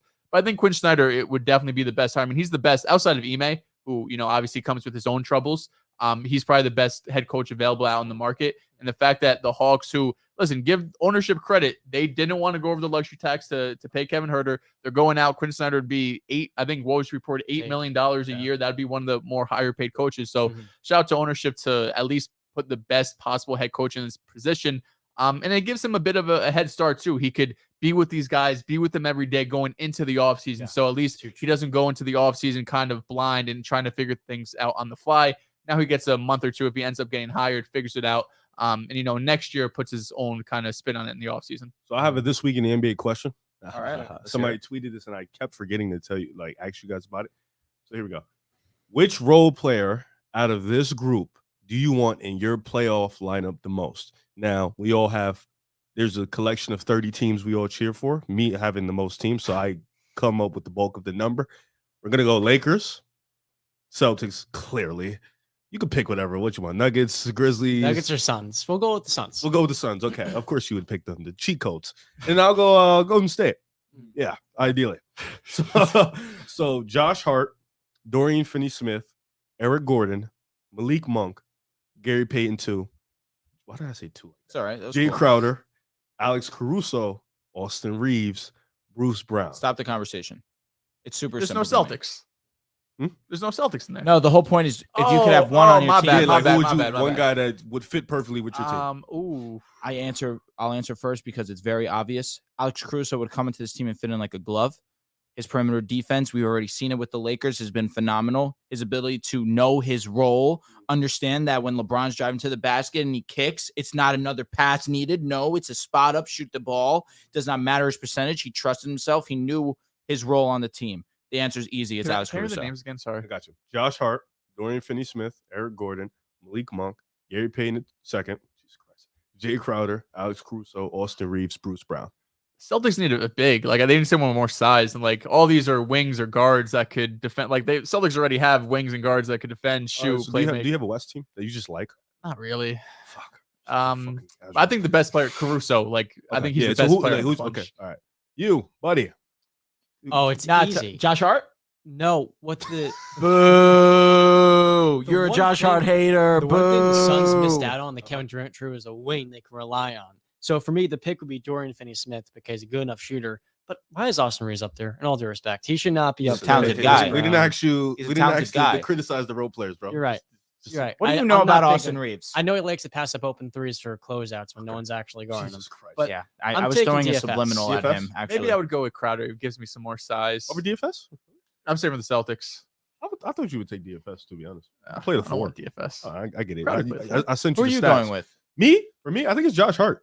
You know, Okay. I think with the Warriors, rebounding, another physical Underrated wing. playmaker. Yeah, underrated playmaker guy that can handle the ball and can shoot, space the floor. I think he brings – I would pick Caruso, but we already are so clog-filled, and I feel like Dante DiVincenzo Oh, no? brings that Caruso-like mentality. Like, he can defend, he can play, he can space the floor. So we already have that. We're lacking in the wing department. So I think Josh Hart can easily take Anthony Lamb bum-ass minutes. For sure. Like, and once he takes those minutes, Anthony Lamb is garbage. but No, he was guarding LeBron, and I screamed in agony because what the fuck? Like, why are you like, But yeah, Josh Hart, me go. This is my new this week in NBA. Now I'm just gonna bring I random like that. I like questions that. from Not Twitter. bad. All right, so my this week in the NBA, excuse me, is very simple. Victor Wembanyama. Twitter went crazy because he got dunked on by a simply bigger person. Bigger human. He was bigger than him, and he got back down. And he got posterized. The reason why I bring this up is because people are trying to say, "Oh, this is your number 1 overall pick. This is the guy that's supposed to be generational." Like, people don't get put on highlights all the time, regardless of who you are. LeBron's my favorite player. I've seen him dropped multiple times. It happens. JJ Redick did it. It happens. So what happened? Oh, Tatum. Yeah. Oh, he dropped LeBron. He didn't drop Oh, he LeBron. dunked on him. Oh, facts. And then he did No, the- no, he didn't just dunk on Body Bron. dude. He chest bumped LeBron too. LeBron looked at him, he's like, Yeah, "Who that the was fuck hilarious. is this guy?" That was fucked up, but a great moment. That A was great the moment, moment, you no know? doubt. So I'm sorry. I just wanted to bring this up to make sure that we all understand that means nothing. It should mean Well, nothing. now he's going to be a bust because he can't guard No, Giannis correct. or, No, or absolutely. Embiid. You have Kendrick I'm Perkins glad you coming bring out. that up. Exactly. So it's just ridiculous that people are trying to use this to tarnish this man's name or try and debunk the fact that he's a generational talent. Let's stop. Let's not do that. Put the jokes aside. Understand that this kid's going to be amazing. My this week in the NBA, Jason Tatum, Never most in clutch doubt. player in the NBA. Never in doubt. Is he more Um, clutch than De'Aaron Fox? Well, I'll tell you that. Since the NBA started tracking play-by-play data in 1996, there are 155 players who have attempted 25 or more field goals to tie or take the lead in the final 24 seconds of the fourth quarter, playoffs included. Jason Tatum ranks first out of 155 with a 51.7% field goal percentage. I bring this up because last night against the Philadelphia 76ers, terrible shooting night. Coming out of the All-Star game, he struggled against the Pacers. He dropped 30, but efficiency was terrible. And then last night only had 18 points, but had the game-winning 3. It was actually a play that Missoula stole from Brad Stevens, where Jason Tatum's in the backcourt, or the other side of the half court where they're inbounding. He runs up, smart pass it to him, nice step back, hits the 3 to win the game. Embiid almost has a game tying full court shot. Thankfully, it didn't count. But Jason Tatum, who gets a lot of shit for not showing up, not being clutch, the finals, we saw him struggle. It's just fine to see that actually in the biggest moments of the game, he has been the most clutch player in the NBA, at least in that last 24 seconds. De'Aaron Fox, obviously clutch time. It's 5 minutes within 6 points, He's a whatever dog, it is, yeah. for sure. But Jason Tatum, when it comes to making the big shot in the big moment, best in the NBA. Now, Jason Tatum was so bad yesterday that I was begging for Jaylen Brown to get the last shot. That's how bad Tatum was. But of Yeah. course, Tatum, you're right. When you need a big shot, it seems like Tatum's always stepping up in those moments. So credit to him. Do you have it this week in the NBA? I John? do. So talked about prospects before. Jonathan Givony of ESPN has Bronny James as a top 10 prospect in the 2024 class. Now, I know you are not no one is, so I'm sure you haven't probably looked too deep into their prospects. Bronny James, the comparison for him at the pro level is a mix of D'Anthony Holiday. Melton and Marcus Smart, a little bit of Drew Holiday, but even then, he's developed into a good offensive player, I would say. I think for Bronny James, we're going to see him get taken somewhere close to the lottery of the draft. And now it's early. A lot of people are like, well, he's a kid. He's 18 years old. He's like a year younger than me. So he's at the point, he hasn't classified any college or where he wants to go next yet. But the thing with James is, I think he might actually be ready after 2 years to come to the NBA and be a first-round pick Because what Gavoni pointed out is a lot of the kids at that age haven't developed over the last 2 years. But James, every time he sees him, he's a little bit bigger, he's a little bit more stronger, he's a little bit more skilled. He's a decent shooter, and with his release, looks clean, great athlete, or good athlete, and just a good enough connector type of piece. And one of the more disappointing drafts, or maybe one of the worst we've seen in recent memory, maybe you see Bronny go in the lottery. And then you also have the potential of whatever team drafts him. Obviously, USC, LeBron by wants the to way. go to. So he could even be bumped up a little bit more. LeBron has actually said if he goes to Orlando, he's not going Orlando. He capped. He said specifically Orlando because of the bubble. Yeah, he said he'll He retire. said he's never going Facts. back to the bubble. So I understand. Milwaukee won 14 in a row. God damn it. They won? Yeah. Fuck, they're them. So All right, I need Lake Show tonight.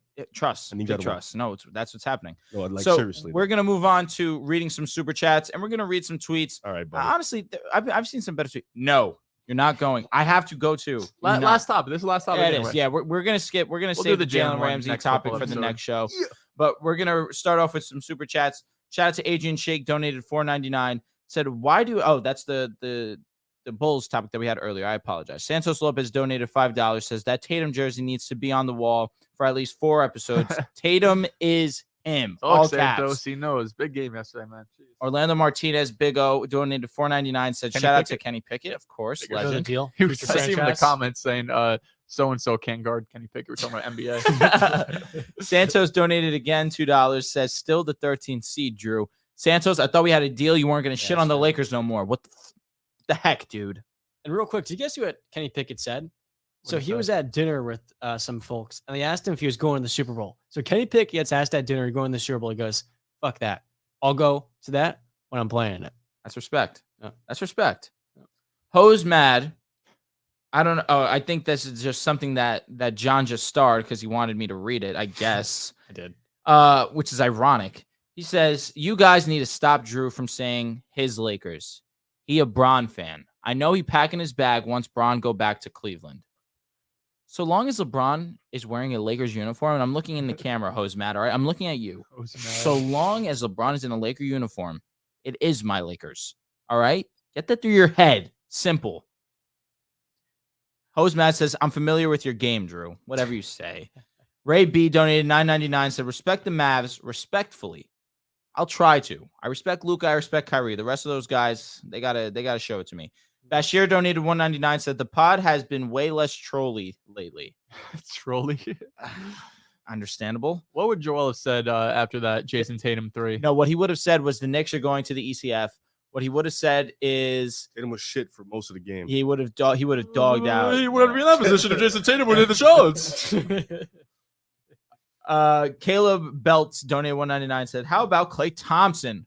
He's talking to you, Riv. How about Klay Thompson?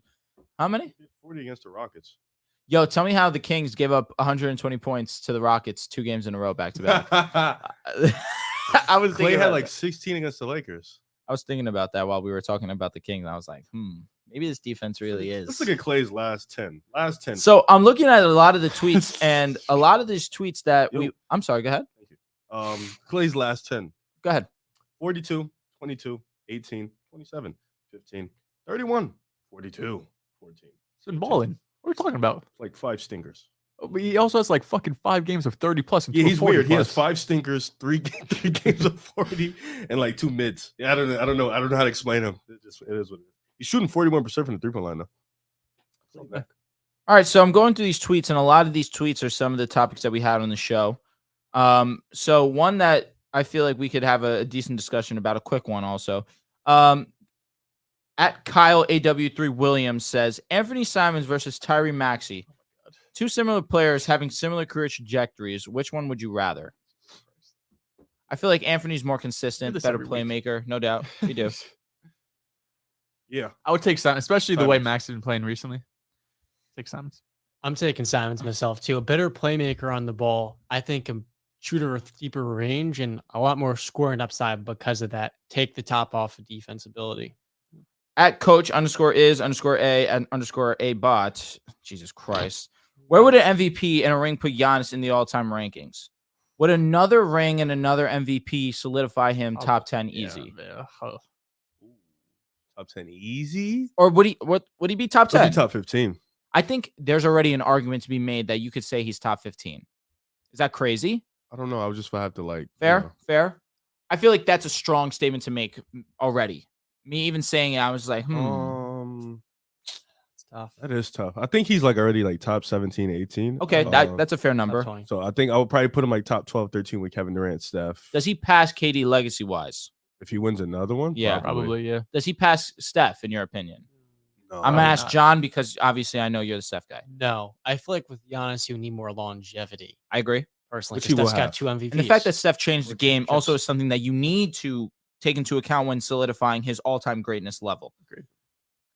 At Nemo Sports, he has a 3 instead of an E. Says, discuss Walker Kessler averaging 2.1 blocks per game, 4th in the league in just 21.5 minutes per game. I've been pretty adamant about Walker Kessler all year. So He's him? He's a dog. Is he better than Rudy Gobert? I'd rather have Kessler. Would you rather? not have to I would pay rather him. Kessler because that's literally like $4 million Yeah. out of 40. In a vacuum, Rudy Gobert or Kessler? Respect for Rudy. I'm not answering that until after his rookie year. Because I'll tell you what, Because defensively, you want to say Kessler. Yeah, but I ain't gonna, you know what I'm saying? Rudy Like, has really fallen off this season. I've advocated for Walker Kessler. From his normal. So Rudy is actually I think he's the same dude. He's averaging half a more foul and 1 less block a game roughly, but opponents are actually shooting about 4% worse at the rim relative to 3% worse. Rudy is taking a step back, but the thing with Kessler is opponents when he's protecting the rim are shooting like 6% worse, which is unreally. He's been amazing. You don't see that from a 21-year-old, and he has been so good of a shot blocker, so good of a rim protector, and good enough of a play finisher at like the center spot. He's in the rookie of the year race. And how often do you see a center taken with the 22nd pick in the top 4 of the rookie of the year? You don't see it. You're really right. ever. 100%. Rob Williams So. got minutes. Who knows? No, I think I even said it. I said like he has an argument for rookie of the year. Like credit to Paolo, he's been great. His efficiency is dog shit. Yeah, it's but not great. when you talk about like, and what's been the reoccurrence in rookie of the year has been like, okay, 3 guys that's been playing spectacular, but the one thing that pushes them over is the winning. Sure. And I feel like Walker Kessler has that Scotty Barnes like thing where it's like he's playing amazing. He's been the backbone, and they're not winning as much as Toronto was, but he's the sole reason, one of the sole reasons why they're It's Laurie competitive. and him. Yeah, Sure. so it's like you put him up there. You get like he has an argument over Boncaro. I think Boncaro will probably end up winning it, but Paulo struggled a lot. yeah, And I like, love Paulo. He's really yes, but like I think teams are starting to figure him out a little bit more. But Walker Kessler has an extreme, and then we need to start talking about Jaden Ivey because his improvement from week to week, game to game has been so like, and people are so dumb that they just look at stats. No, he hasn't improved. No, he hasn't improved. No, I know it's hard to watch Detroit games. I'm not about to sit here and tell you watch Detroit games, but just go look up Jaden Ivey full games and full possessions, and it'll show you he's improved week to week, game by game on his pace to the game, his approach to the game, his playmaking has gotten better. Like he's just improved as a player. And people say, "Oh, top 5 player, he's supposed to be this." It takes time for guys. You know what I'm saying? Especially with Cade went out, responsibility kind of went more on Ivey in the backcourt. And Hayes has been stinky lately. It's not like he has starting point guard. Yeah, so weirdly it's like, enough, I feel like Cade going down was beneficial for Ivy because the ball is now in his hands a lot more. now he's learning how to be a point guard. No doubt. Real quick, sorry. Go ahead, bro. Oh, no I know you worries. have to go. All good. What is your Jaden Ivey pro comp? Wasn't Oh, everyone's shit. pro comp John Morant? Only because of athleticism. Yeah. I think the name, damn, if Drew didn't talk, I had the name in my head. I apologize, bro. It's okay. You good. It's in my head. I think, I don't got that shit. Who you got? At first, it was all Depot, but Ivy has been one of the worst defenders, as you would expect for a rookie. Yeah. And he has a long way to go in terms of learning how to rotate, when to rotate, and just gain around screens. But Yeah, Oladipo was offensively, good as a rookie defender coming out. Yeah, he ain't. my pro comparison, it sounds super lazy, but like as a scorer, John Morant with a developing mid-range game, as a playmaker, to be dated. Understandable. I'm trying to think. Is he? Nah. While you think, Riv, I'm going to ask the next question. All right. I don't have a thought. It's over. All right, cool. At Scoob Beam asks, and this is for you, Joel, is Jason Tatum getting carried by his cast? Oh, shit. Specifically, I'm going to skip the word he used here. Specifically, star Jalen Brown. He's getting carried? No, I mean, listen, Tatum's been the best player on the team. He's having career highs in points and rebounds. I'm not sure efficiency. I don't think so, but he's not being carried. He has off nights. Everyone has off nights, but the reason that the Celtics win is because they have a great team around him. He has a co-star and he has great depth, great coach. Joe Mazzulla, I know we didn't talk about it, but before the All-Star break, got named official head coach of the Boston Celtics. The interim title, well deserved. Has been stripped. He's officially the head coach. Missoula ball offensively, it's a sight to see. The Celtics play great team basketball. That's why Tatum could have an off night, and Al Horford could hit 4 or 5 threes like he did last night, and Jalen Brown could drop 30 points like he did against the Pacers to carry us to victory. So Tatum has off nights, but like the Celtics are also probably the most complete team in basketball, so he could be carried in those games. Last question: Shea versus Ja. Who do you have? Shea's better. At what, in your opinion? Defensively, yes. The answer is. Oh, you're asking me. I'm asking the table. Shea is 3 inches taller, 6'6", with an insane post game, much better defender, really good defender, but an elite mid-range scorer. 3-point range, Shea's better touch, but the difference is negligible. Shea is basically the point guard you would build in a lab. I mean, Luka is unfair. You can't build him. If you can build a point guard, it would be Shea. He is the most unstoppable guard scorer in the mid-range. And that's like, you can't predict his next move. And that's what makes him such an unpredictable player. He's reactive, and I mean, he's got the touch, man. Shea is definitely. If he develops a 3-point shot, could he be a top 3-point guard in the league? He might already be a top 3-point guard. Dame or Curry, Shea? Dame. I would say Dame right now. I would go Dame. Kyrie or You know, Kyrie too. this question's funny to me. It is funny. Ja. I agree. And It is funny. That's why I asked it. Yeah, I think I've been praying for times like this. SGA getting the credit he so wholeheartedly deserves, man. He's been so beautiful. You've been waiting on it. I've been waiting. You have. Been praying. In terms of SGA versus Ja Morant, I think they have similar games in terms of like they like the rim. They love to attack the rim. Ja is more fast-paced, twitchy. Shai is more technical, crafty. John made a lot of good points. I think Ja is more dominant in terms of like you can put a defense out there. It doesn't really matter though. In terms of SGA, he's more technical and crafty, and his approach to the basket is a lot more pick and roll, is a lot more kind of twitchy, a little bit more moves. Ja's just direct. I'm going to the rim. You can't stop me. You can't jump with me. The playmaking, I think, is similar. I think Ja's a little bit of a better playmaker, but it's not an insane gap. Yeah. Like you said, the shooting is an insane gap.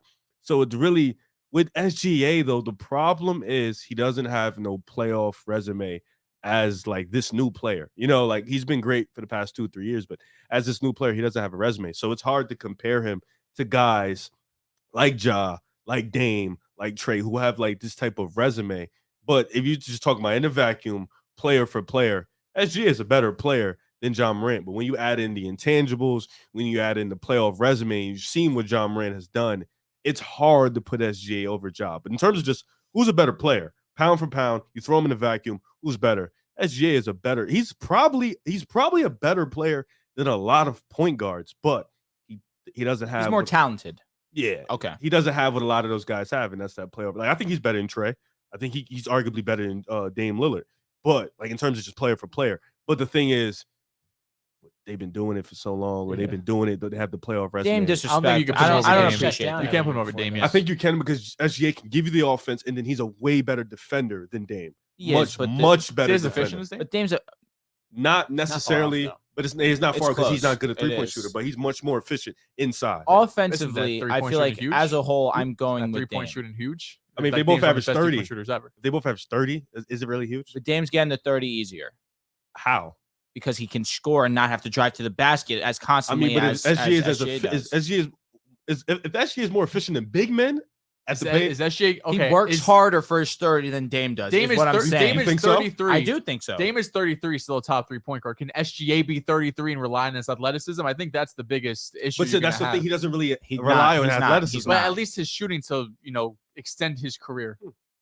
I don't know. Probably longevity. You probably would lean Like Riff, Dame. what I'm saying is But facts. right now. No, I'm not saying you're No, wrong. I okay. think like Dame and SGA is a conversation. I don't think neither one of them have the overwhelm. I think you can make an argument for both of them. And then playmaking, Dame has been one I of the just better think playmakers in what the keeps league for SGA in the conversation, he's 6'6", defense. You're right. defense. He's a better defender than probably agree. all the guards. I agree. You know, in his game, he may not have the three ball as much as them, but he's just as dominant of a scorer as probably He most is. guards. So, He it's just Dame is Dame. It's He just hard needs to- a 3-point shot. Yeah. Develop it. Get into that 36. He just needs to 30, be 36. 37. I don't know if Shea needs a 3-point shot. I think he needs some shooters around If him. he gets that a can make 3-point shot, shots. You know, that then he offense, becomes there's no spacing. unstoppable. But what I'm saying, like in the in-between area, he don't need no 3-point He shot. I has don't no- he has disagree. no I don't spacing around him disagree. right You're now. right. He So doesn't. it's- He doesn't. It's tough. It's Isaiah just- Joe? Huh? Isaiah Joe? Outside of him, dog though. He's a dog. Dog. And that's going to do it for our episode of the Do have a Pick couple Aside more podcast. supers. Oh, we could read them. Sure. You I didn't see them. I No, apologize. you're good. Shout out know. to future_NFL_MVP 021 donated $1.99. Said Darius Garland is that guy.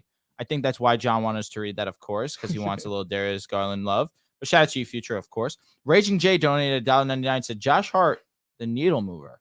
Josh Hart's Pay attention, John. When Pay he's shooting attention. 62% from three, he is. Come back in April. Come back in. Caleb Belts donated $1.99. Said, what year was your guys' favorite dunk contest?